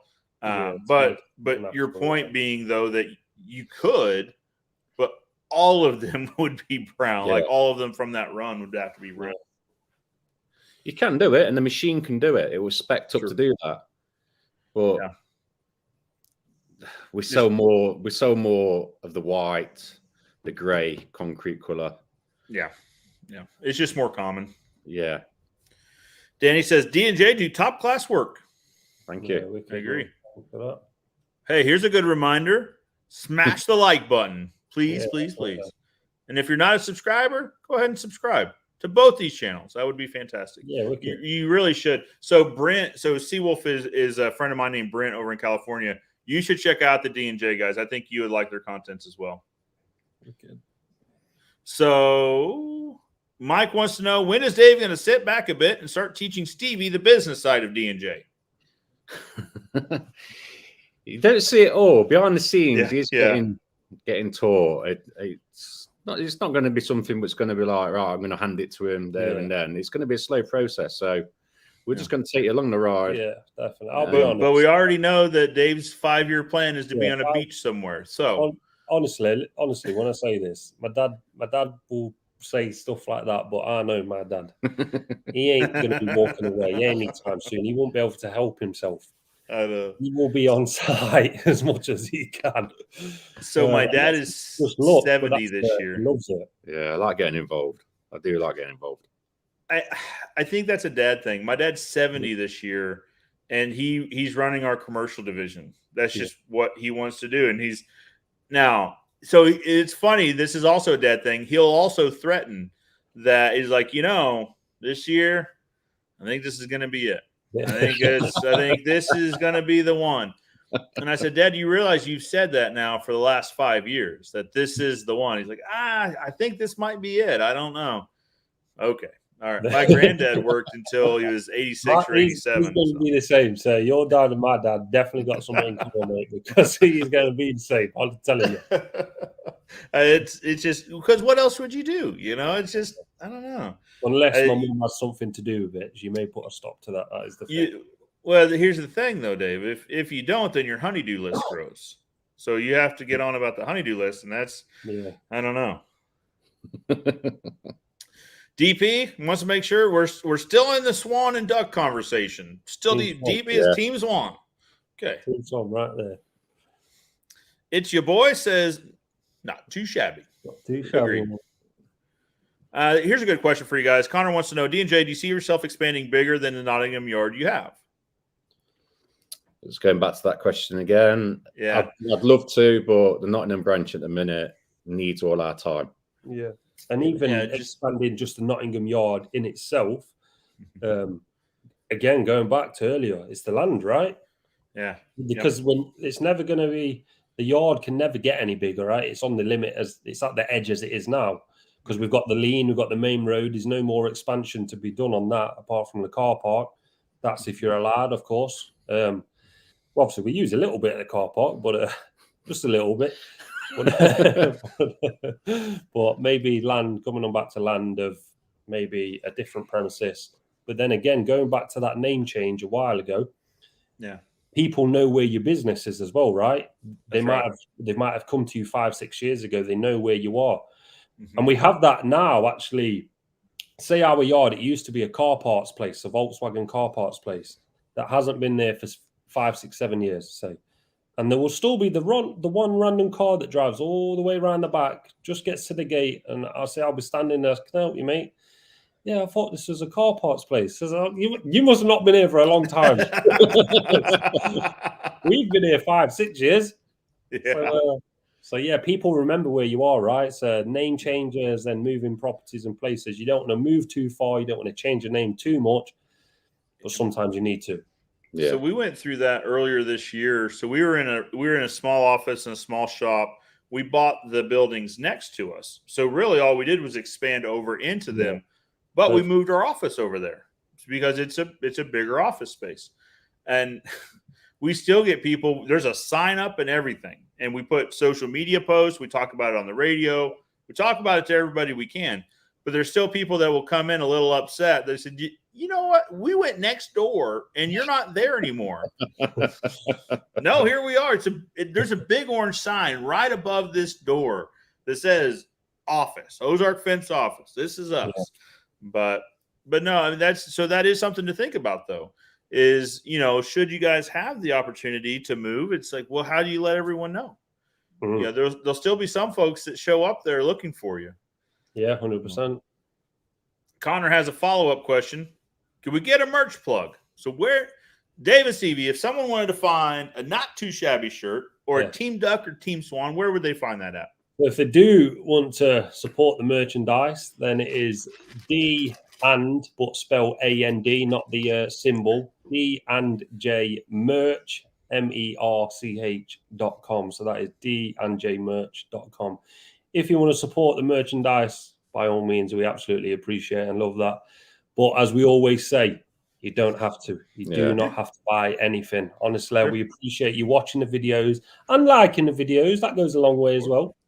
So if you can do that for us, that's all we ask for, honestly. We do appreciate that. But there is Team Duck and Team Swan merch available. There is if you want it. There is if you want it.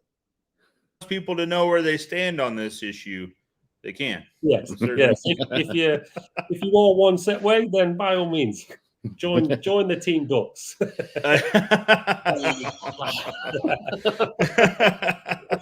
I just typed the link in the description or in the chat. So if you guys are looking for that, the description's in the chat for you guys. Appreciate it. Thank you, Joe. But remember, guys, of course.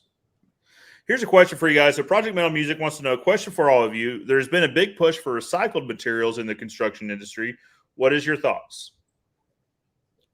It's always a good idea. It's always been there, I think. Ever since I can remember, it's just got a lot bigger. But it's always been there. Mm. Yeah, and that's with fencing. I guess with concrete, it'd still be recycling it would be a bit tricky. You're certainly not going to recycle the timber or the lumber, because by the time you remove it, there's a reason you're removing it. Yeah. Right. So it's, Well, we take ours to a biomass place, and they turn it back into usable fuel. okay. The concrete side, the concrete will come out, we crush it, make it into a usable product like an MOT stone. I don't know what you call it. You call it hardcore or roadstone or something. So it can all be recycled. Every little part of it. Absolutely. Kevin says, talking about the branding on poster panels, I personally wouldn't, because if I was a customer, I wouldn't want to see branding every time I looked at my fence. Keep it simple. Certainly a consideration. Certainly a consideration. When we say the branding, we don't mean like a massive 6-foot plaque. We mean something probably even smaller than what these webcam images are showing up on the screen now. Just a tiny little thing on the top of the 2B1 button. But sometimes we ask the customer if we can leave a A4 piece of paper-sized sheet to say, look, can we just leave this here for a set amount of time? It will be gone within that time. Yeah, because it's like a walk past for everyone to see. It's a great advertising spot. And everyone has always said, yeah, of course, they're over the moon with the job anyway. So they're happy for other people to see who's done the work, where to go to next if they need something that we've done. Yeah. So when I was hearing you guys talk about the branding and the imprint and the concrete, I was thinking something like the size of like a business card. Yeah, that's right. Yeah, so something pretty small that, when on the fence is going to be fairly unnoticeable. But if someone wanted to, they could walk up and see it. And more natural coloured. So if you've got a brown panel there, for example, it wouldn't be like blood red in your face all the time. We'd obviously brand it naturally, so it wasn't in your face all the time. But I get what he's saying. I do get that. Yeah. You would want it. You would want it to be obnoxious. You wouldn't want it to really just grab your attention every time. It's your boy says if we postcrete Taff in the ground, he'll make a cracking fence. That Taff, he is a worker. He's a worker. I tell you what, you guys are. I know I don't need to tell you, but you're fortunate to have him. When you put that camera up, it works.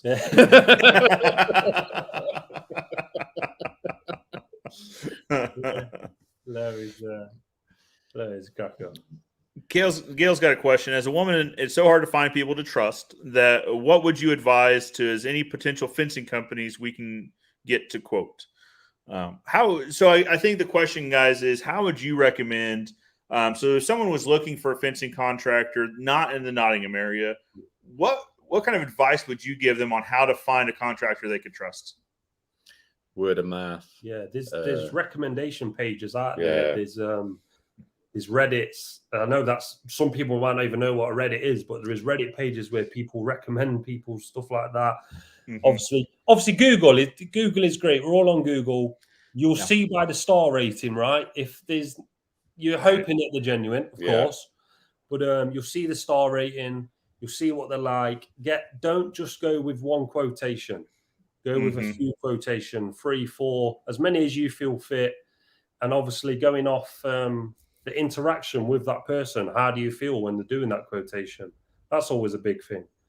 Yep. Ask for a booklet of like past work. Can I see like a resumes of what you've done, what you haven't done, what can you do? That's always a big thing. Social media is a big thing. I know you can actually see their work now. Yeah. So they've got a big portfolio on there for everyone to see. And as a woman, as you've said, if you want to trust people in that aspect, you find it hard to trust people, then I'm sure you've got a male friend, a male companion, anything like that. Have them be round or have them be there to take that quotation and ask them how they felt, because hopefully you can find the trust in the workman, because that's how I would want that to be for if it was us doing it. I want to make sure that you're happy with obviously what we could do. But it's hard. Is it common over there for you guys to show a proof of insurance? So like your liability and workman's compensation insurance?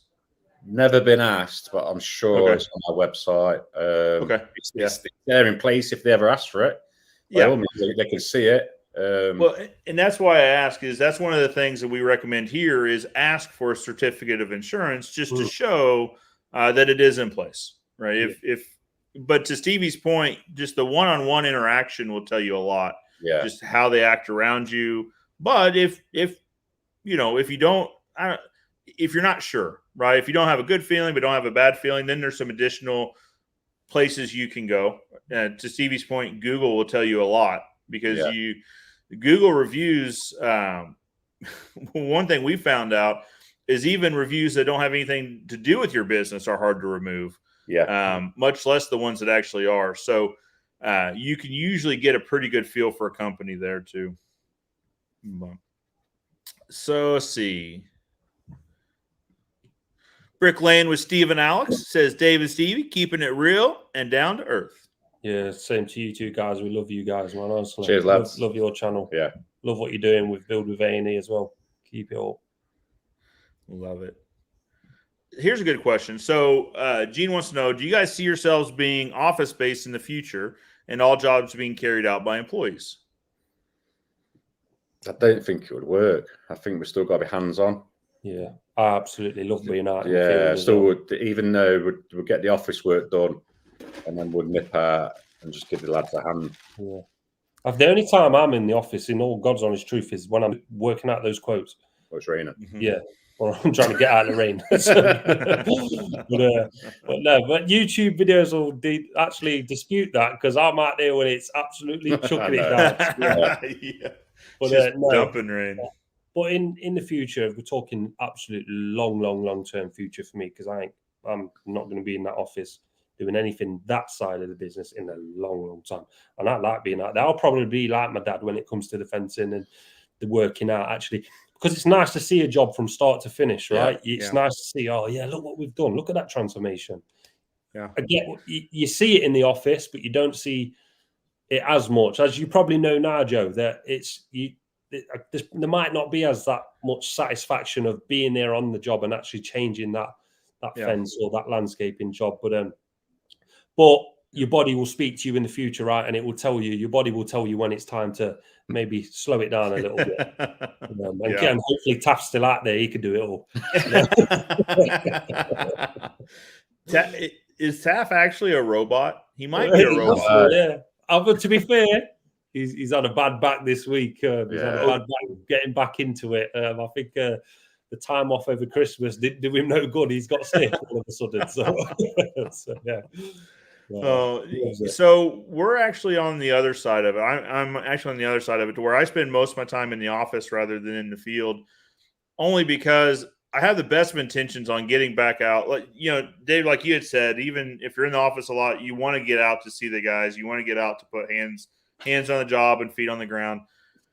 But as this thing grows, and that's actually why, you know, I said earlier that I don't think we want to grow much more revenue-wise, because as it is, it takes almost all my time in the office staying on top of everything. Yeah. Making sure the materials are here, making sure, you know, just all the back end stuff, all the behind the scenes type stuff that it takes to keep this thing running, the accounts payable and receivable and all of that good stuff. Because like you say, it's all got to be done, right? There is no business without that. Yeah, that's the thing is, in the past I've wanted to be out in the field more, and so I let the office work slip a little bit, and that's no good for anyone. That's not good. But it's either or, you know. I don't know. You get to a point where you find yourself in the office more just because you've got to keep this thing going. Yeah, that's it. Gunner says, hi up, Dave and Stevie, and hi to Joe. The three of you, I watch all the videos. Yep, I always see Gunner there. Yeah. Oh, and Gunner wants to make sure we know. Team Swan. Team Swan is always there. So, and again, thank you for being there. If I always say this as well to the guys in the comment section, if there's hundreds of comments, not always got the time to reply to everyone, but do not think that comment's not saw. We see everything, absolutely every single comment. So if we don't reply, not that we don't want to, But we see it. We see it. 100%. We see it, and we appreciate it because you're interacting with the channel. That's what we love. Sometimes it's really hard to stay current with the comments because it's true. If you have a good video that goes really widely, you'll have a couple hundred comments in a day. It's easy, yeah. That's and it. My wife used to get on to me a lot because I'd be in bed. That was when it's quiet in the house, and I would be just reply. She'd say, "Hey, listen, it is time for bed. We do need to go to bed now." Yeah, no, Charlie said that before, and I agree with her. Like, sometimes you just got to stop. So, no, it's true. So I want to watch a video with you guys. I did another reaction video for D&J, and I'd like to get your reaction to my reaction, if that makes sense. Let's see how this goes. Now, again, remember, I'm a fence guy trying to do YouTube stuff, so let's see if this works. What is up, everybody? Welcome back. Joe Everest, the fence expert, and you know what we're doing. Jeremy's gone out and found us another video that I can watch and give you guys a reaction to. The video is titled, "So This Is How Americans Install Fencing." Oh, this is D&J Projects. If you've watched his channel at all, you know that I really like their content. I think we're going to enjoy it. Let's get into it. I'm Dave. I'm Stevie. I'm Dad. And I'm Son. Welcome to another episode at D&J Projects Wednesday special. Uh-oh. We've hit a snag here. So here we are on the weekly Wednesday video. This is what the fencing was looking like. Pretty rough shape. And now this is what the fencing is looking like. Now we've started to take this camp rail down, and we are literally replacing it with the exact same thing again. But much newer, no rotten boards, because if you have a look here, these boards are all ready. So that's pretty common with fences with rails that are installed horizontally. So with the wide face facing up, I guess, rather than vertically with that wide face facing out. The wider portion of that board gives a ton of surface area for water to sit on and seep into, and as we can see here, promote rot. So unfortunately, you still see guys installing fences with these 2x4s horizontally. You got to stop doing it for this exact reason. You see a lot more rot, a lot faster with 2x4s installed horizontally. Start installing those things vertically. And rotten. So that's why we're replacing this fencing. It's me and Taff on the job today. And it's running slightly up there. So we've got a slight bit of an angle. You know, I'll say this about Taff. He's in every one of these videos. And this guy is a workhorse. I think we all need a few Taffs in our lives. Make our companies that much better. To do up there. So I think for the time being, we'll carry on taking this down. Well, so the camp rail and feather edge are out. And now it's time to get these posts out. Some of them are absolutely solid. And then others move quite a bit. So this is an interesting post style. In other videos that we've done with actually, it was another reaction video of D&J's talking about how they install fence in the UK. So this came up. I believe these are called grandfather posts. So the concrete post is only a few feet. Is that right, guys? Grandfather posts? Godfather. Yeah. Or So spur posts. The spur posts, Godfathers. Got it. Above the ground, and then it is bolted to the wood post. Provides rigidity and makes them easier to replace long term. Interesting concept for sure. Like I said, I think they're called grandfather posts. If they're not, go ahead and correct me in the comments below. Always willing to learn a thing or two. We should be able to get a few out, but then I don't think we'll get all of them out. So we might use the technique where we just get the post off and get rid of the concrete below surface. But obviously, we'll keep you updated. But first, I'm going to attempt to get the ones out that I've got a wiggle on with the grafter. And hopefully, I'll have some luck. So we managed to get one out. One came out very nice. And we've also put our first post onto the wall. And what you can probably hear Taff doing now is digging another hole ready for our post, and then we'll be able to set a string line from there to there, and we'll be able to. So that was something that came up in the last D&J video, because what that video was, and we'll link it up here somewhere, the biggest thing was that they didn't see a string line right away. The viewers did not see D&J using a string line. Now, as I commented several times, part the way through the video, you can very clearly see there was a string line used. I'm glad to see Stevie letting everyone know right from the get there will be a string line involved in this fencing operation. See what we're working with. And of course, I cannot tell you how many comments there were about this string line, that it was out of control. I just had a response ready to go every time it went, and I just pasted it in there. Like, yeah, look at so many minutes, so many seconds of the video, you can see the string line. It's there, I promise. Yeah. There's some people very concerned about this. These are coming out of the way. So we're just going to get that post set a string line, and then get these out of the way. And then we are pretty much ready to go. Start digging some holes for that camp rail fencing. Now, is this how you do fencing in America, Joe Everest? Okay, fair enough. I should probably watch these beforehand. I forgot about that call out altogether. So this video was done back in July. Yeah, Stevie, off to a great start. We've got a post in. We've got a string line running all the way down. That's what we like to see.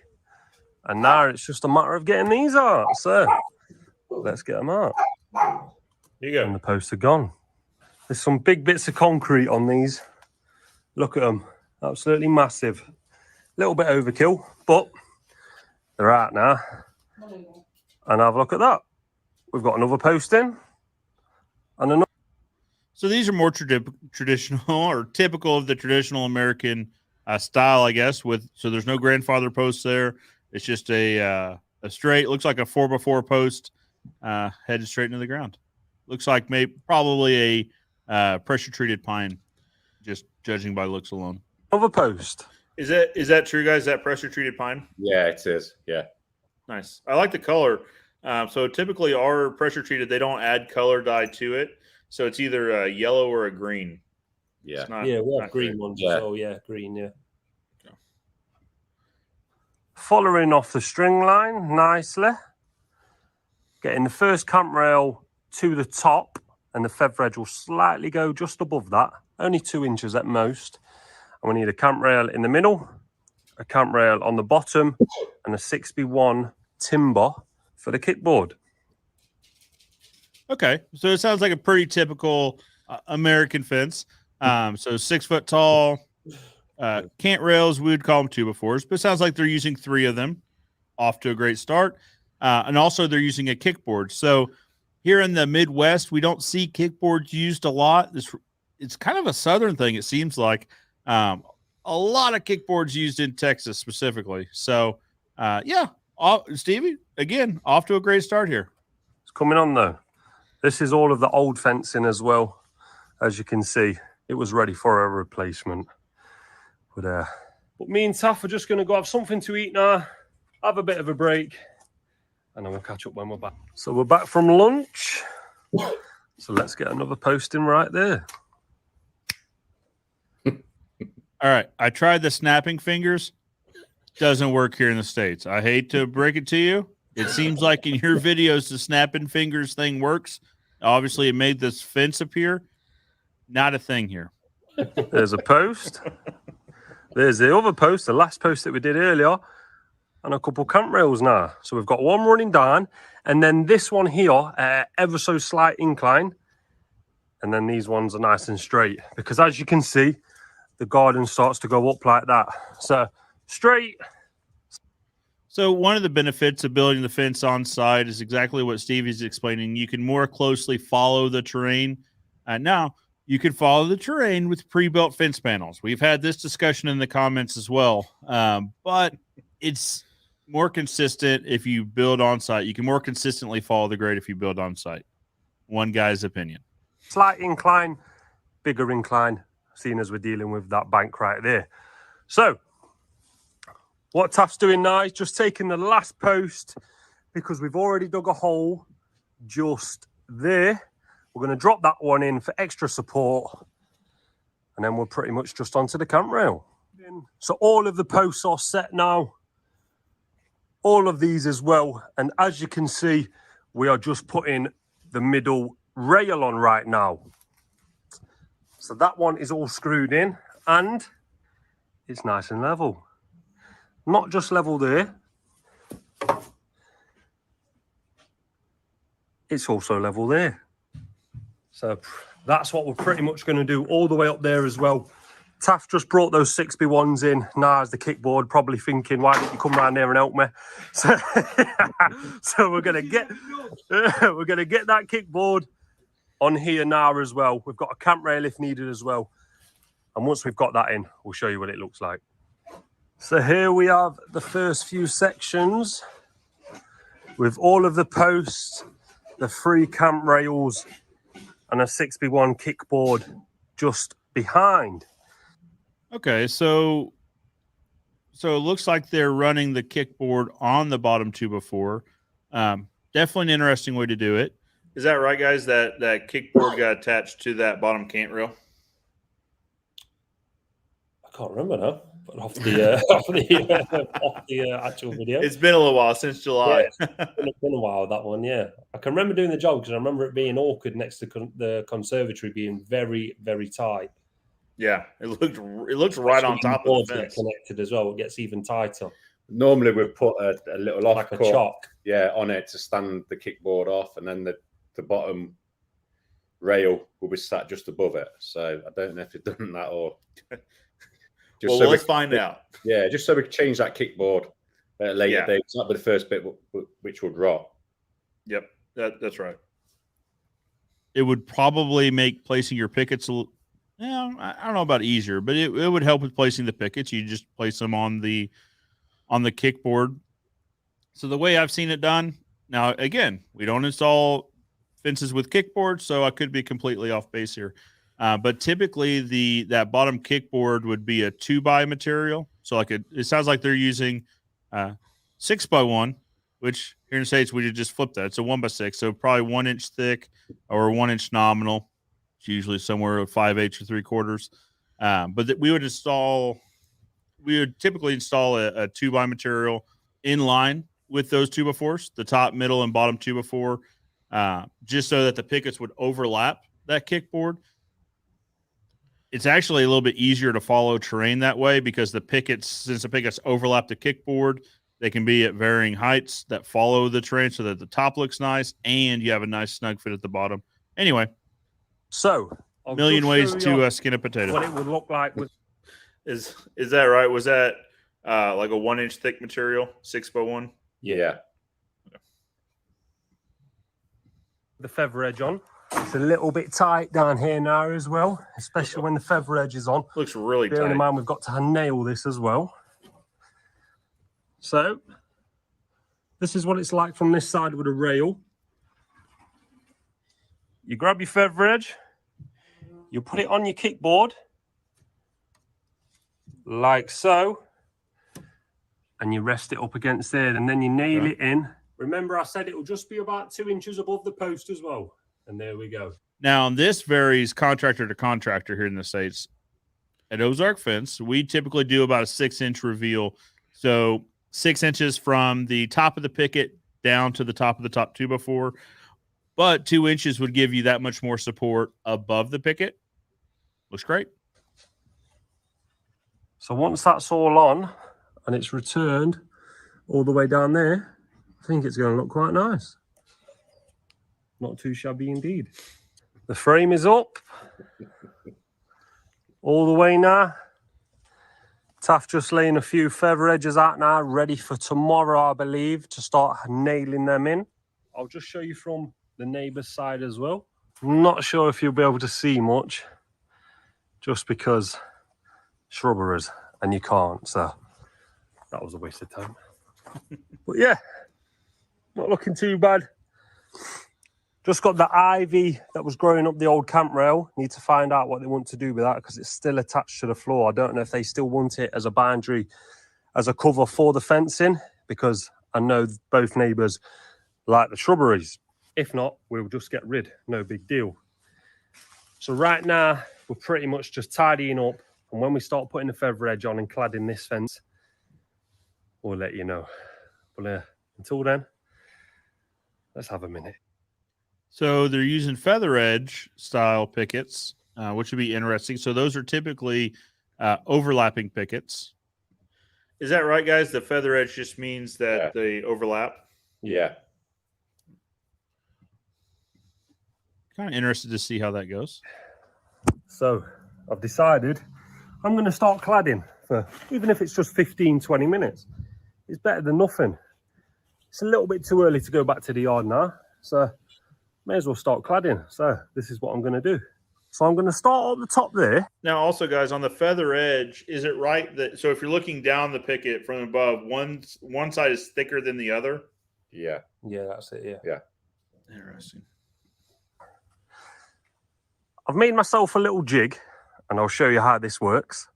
You can actually buy tools for this, but you don't need to. You're bound to have offcuts of your timbers when you're setting up your framing. So just make a jig out of it. And I'll show you how we use this jig now. So basically, we have two feather edge. Bearing in mind I'm doing this one-handed. So you put your feather edge on your kickboard. For the purpose of this, I will not level that, but you would level that.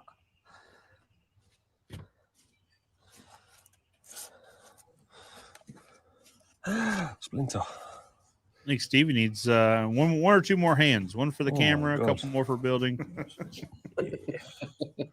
Struggling there. I can't even remember how to use a bloody jig, man. How to use my own jig. Oh my god. It's hard one-handed. So that's how the feather edge are going to roughly look, give or take a few mils either way. This is your jig. You put your jig in like this. You turn it. So that's flush now. And then Taff pushes the feather edge to it. And that's my spacing. That's my space guide now. And then I nail it down. And then once that feather edge is on, you put that in. There's not a bad idea. That way you get consistent spacing all the way down the fence. This overlapping feather edge style, I think it's pretty interesting. I'd like to try it out here locally. And maybe build a few displays at a local trade show. See if we can get it to catch on here. I like it. So in the traditional privacy style, the pickets would be butted up against each other. But when they dry out, which they're going to do, they will shrink ever so slightly. Yeah. It could be up to ½ inch. Typically, it's a ½ inch on cedar pickets. It could be up to ½ inch on treated pine. You're left with a gap, 1/4 to ½ inch every single picket. So instead of the traditional privacy with overlapping, now all of a sudden, even if those pickets dry out, you're still not going to get that gap. Is that roughly the thought process there, guys? Yeah. Yeah, that's 100%. I wonder though. So our pickets are all the same. Our pickets are all the same thickness, right? So we don't typically have feather edge where they're thinner on one side than the other. But I don't see why that wouldn't work. The overlapping. I mean, they would protrude a little bit more because it's thicker than that feathered edge. But yeah, I think it would. I like it. I'd like to see this catch on more. My space guide, and you work it all the way down. It's as simple as that. So what I'll do, I'll set you up for a time lapse for this little bit here, and we'll see how it looks, eh?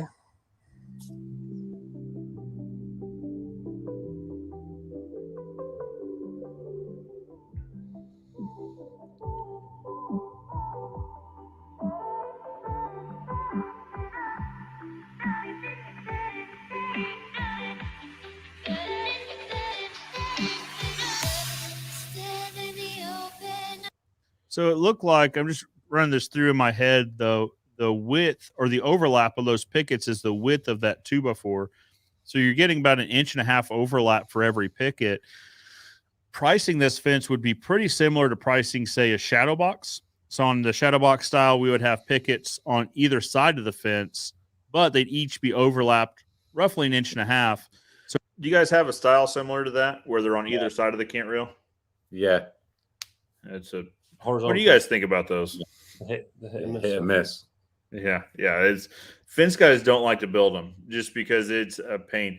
I tell you, who really doesn't like shadow box fencing is the stain guys that have to come in behind and stain all those nooks and crannies.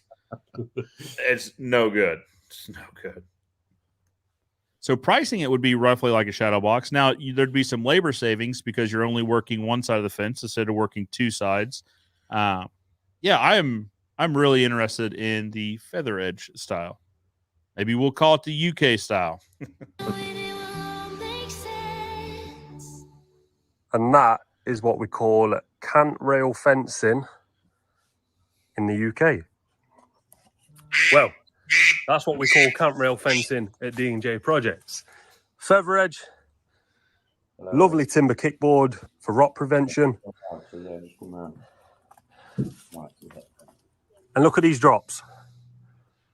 Every single one of them is absolutely perfect. Me and Taff have spent. Hey, Dave, was your ringtone, was that a duck? Can't find a swan, Joe. I just can't find a swan. So I was watching the video. I was like, I don't remember that being in the video, but okay. Very good. Very good.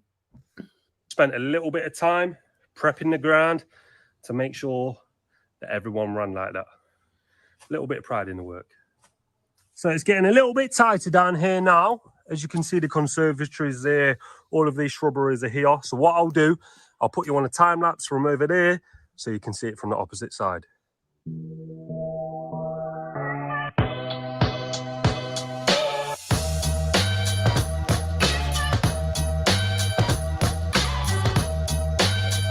Ooh.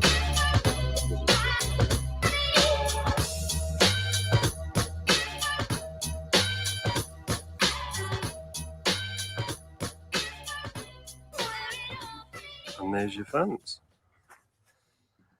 This is it from this angle, running all the way down. Nice and neat, and I'll just show you from down there. And there it is, running all the way down. That is really close. That was very close. That was tight. That. Yeah, a little bit awkward, but I bet. I won't show you the opposite side because we're heading back now, and I'm in this garden, and I've got to get out going that way. So what we'll do, we're coming back tomorrow. I'll show you the backside tomorrow. Not looking too shabby though. And we are back. It is the next day, and it's the clear up day. I will show you all of this backside of camp rail fencing, but first, it's the clear up. We've just borrowed the customer's sledgehammer to absolutely try and destroy this bit of concrete that was around this post. And it's still massive, and it's still heavy, but a bit of concrete off now, so we might be able to get it in that barrow. I'm thinking we will. So we'll get this in the barrow, we'll get this round the back, and then we'll start taking all of that rubbish round the back as well. Well, round the front, sorry. Get rid of that, and then I'll show you this fencing. So all of the wood is gone now. What I'm going to do, I'm just going to get the spring rake, just give this a little bit of a tidy. The customer has just said that he likes to keep this a little bit wild anyway.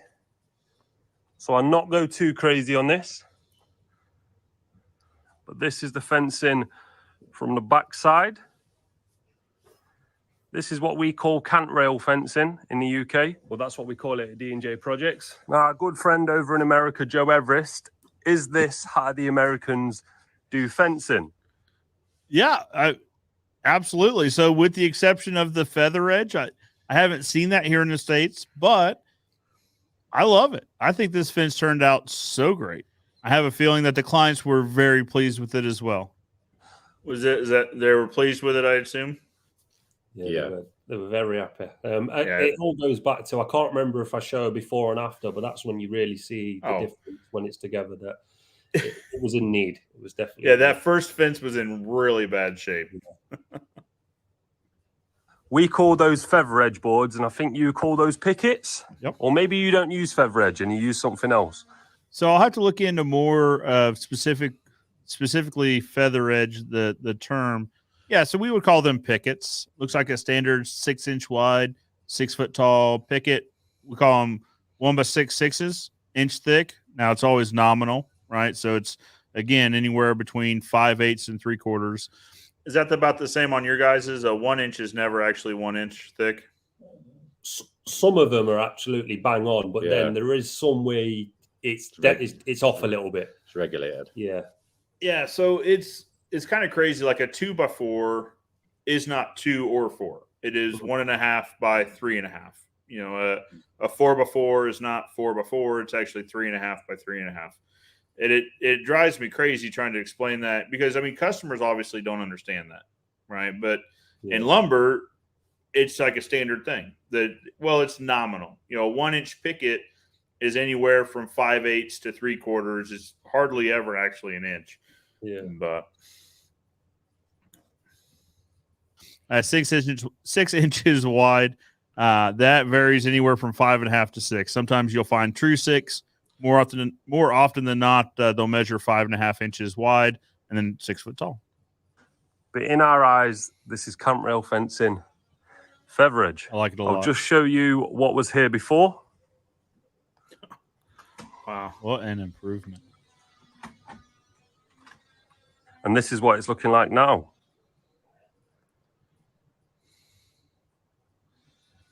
I will show you the other side as well. So I'm just going to clean up the rest of this stuff on this grass and then I'll go next door.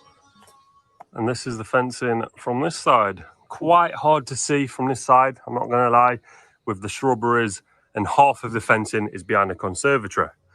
I'll just go up there and try and show you from that side.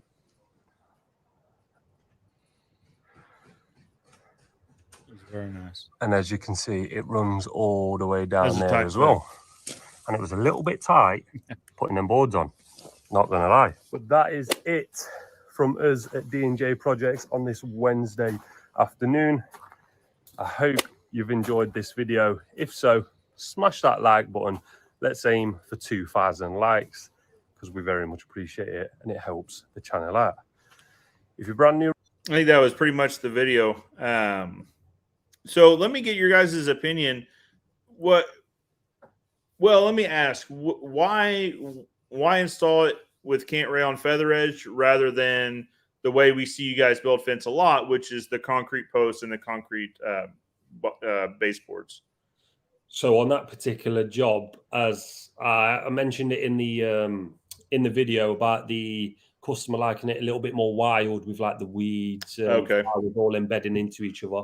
A lot of people see the timber posts and the timber kickboards as more natural. Yeah. So concrete is obviously more industrial, timber and stuff more natural. So some customers will ask, let's keep it as natural as possible, keeping it with a timber side of fence. We could have done a timber post with panels, frame panels in between those, so not camp rail. But because they almost had like a camp rail fence there before, we did a like for like, but in our own way, where we thought that is the best way to do that style of fencing. Maybe with some chocks at the kickboards in certain jobs, which we did on a previous job as well. So that's probably the only thing I would have changed a little bit about that. Just put some chocks there for the kickboard, but it still turned out amazing. Still sat perfectly how we did it too. It turned out so nice. Yeah. So, but that was the only reason why we went with that timber aspect rather than the concrete posts and gravel. And putting gravel boards up a slope is an absolute nightmare. Yeah. So that takes a lot, because obviously when you do your posts, as you know, they've got to sit level and plumb at all times, right? You don't want a post leaning anywhere. So, and your gravel board won't sit at an angle because it needs to sit in two posts. It sits in the two grooves. Yeah. So you've got to dig out an absolute mountain of a trench to put gravel boards on gravel boards on gravel boards on gravel boards to get up that hill. So it works. Camp rail up hills and slopes. That's the way to go, I believe. Yeah. Well, and it turned out great, right? When you showed the before and after, it turned out so nice.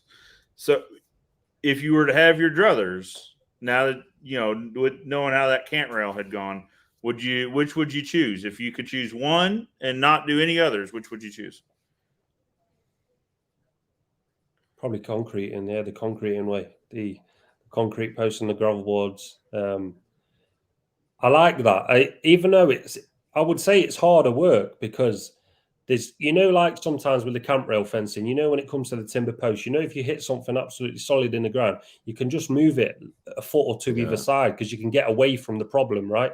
Because a rail will go up to 5 meters, you can move it and make it not look too obvious on the eye where that post is out of place. Well, with those concretes, you either got 6 foot or 7 foot, those gravel boards. So if you hit something hard in the ground, you've got to persevere and get through that concrete that's in the ground because you've only got a chance to move a foot either side, really.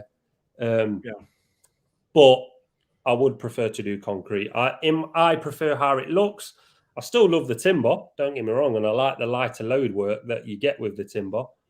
But I am a big fan of the concrete with the gravel boards, especially smooth gravel boards. They're my favourite. Smooth gravel boards on a panel. I think it looks nice, modern, contemporary. But that's the way for me. I would take digging out those trenches. I'd carry on digging them out. But yeah, that's for me the concrete panel. Well, it's a longer lasting product, right? In terms of value to the customer, it's got to be a better value because it's a longer lasting product.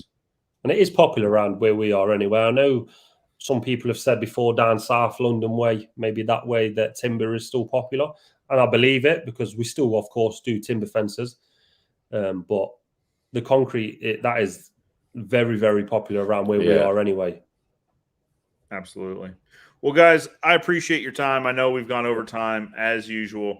Guys, there were an absolute massive amount of comments here. I was going to try to scroll and maybe catch a few more, but there's so many here that we would be here for another 2.5 hours just simply answering comments. There was one, and I'm basically said, hey, why did you miss my comment? Yeah, here we go. Pete wants to know why'd you miss out my comment? It's not personal, Pete. It's not at all. I don't know how many comments are here, but there are a massive amount, and I'm sorry. Right? We could be here all day answering comments, and it would be crazy. That's it. The people that if you've asked something and it's not quite made it to this video, this show, on the best way to get an answer from us is Instagram. Literally ask that same question on Instagram. Either me or my dad will see it because of course we see them all, and we will answer it if we can. So if it's been missed here, it doesn't mean that you're not loved. We still love you. I promise you. But then just go to Instagram, shoot us a message, and we'll get back to you. Honestly, we do appreciate you taking the time to interact with the channel because that's what it's about. Because without you guys, there is no show. That's 100% correct. That is absolutely right. And it's, as I'm scrolling through, like there are a bunch of great comments. It's not that we skipped over them because they're not great comments. I'm looking at them and I'm like, this one comment would take 20 minutes of us talking. And I know at this exact moment, Taylor is waiting for me to come join them. So her lunch and brunch is done. So yeah, that's right. That's right. She is ready for me to come out there, and she's dangerous. So you best believe I'm on my way over. But I will be rocking my not too shabby shirt. Fantastic, Joe. Appreciate that. Guys, thank you. I do appreciate your time. It's always great having you guys on. No, thank you to everyone that's tuned in. Very much appreciate it. And we can't leave it as long as we have this time, Joe. It's got to be more of a quarterly thing rather than a half-yearly thing, surely. I agree. I absolutely agree with that. I was getting ready to say that is if we could make it, just get our calendars together and put it on a quarterly update. I would love that a lot. Great, because we really enjoy doing this. We appreciate having the invite in the first place. It means a lot. But we really enjoy this. I legitimately enjoy watching your content. So for me, I also enjoy introducing other people to your content. But really, what this today is I get to chat with my friends Dave and Steve. Yeah, wicked. Yeah, same here. Guys, thank you so much. Those of you tuning in, I appreciate you guys as well. Stay tuned in. I believe, let's see here. Next Saturday, we actually won't be doing a live. I've got a bit of a boys trip. But right after that, we're flying up to Wyoming to film a video that you guys have asked to see. You guys out there in the comment land wanting to see more of these wire weaving machines. So we're going to Brenton Manufacturing in Cody, Wyoming. Why are we going to Wyoming in January, you might ask? Because I'm a glutton for punishment. So guys, up in Wyoming right now, it is frigid cold. Like it is, I don't even know how to do the conversions. It is that cold. I don't even want to think about it. I'm just going to go and see what happens, I suppose. But anyway, so that's coming up for you guys. So no live next week, live the week after that. I will have just returned from Wyoming, and I'll be thawing out a little bit.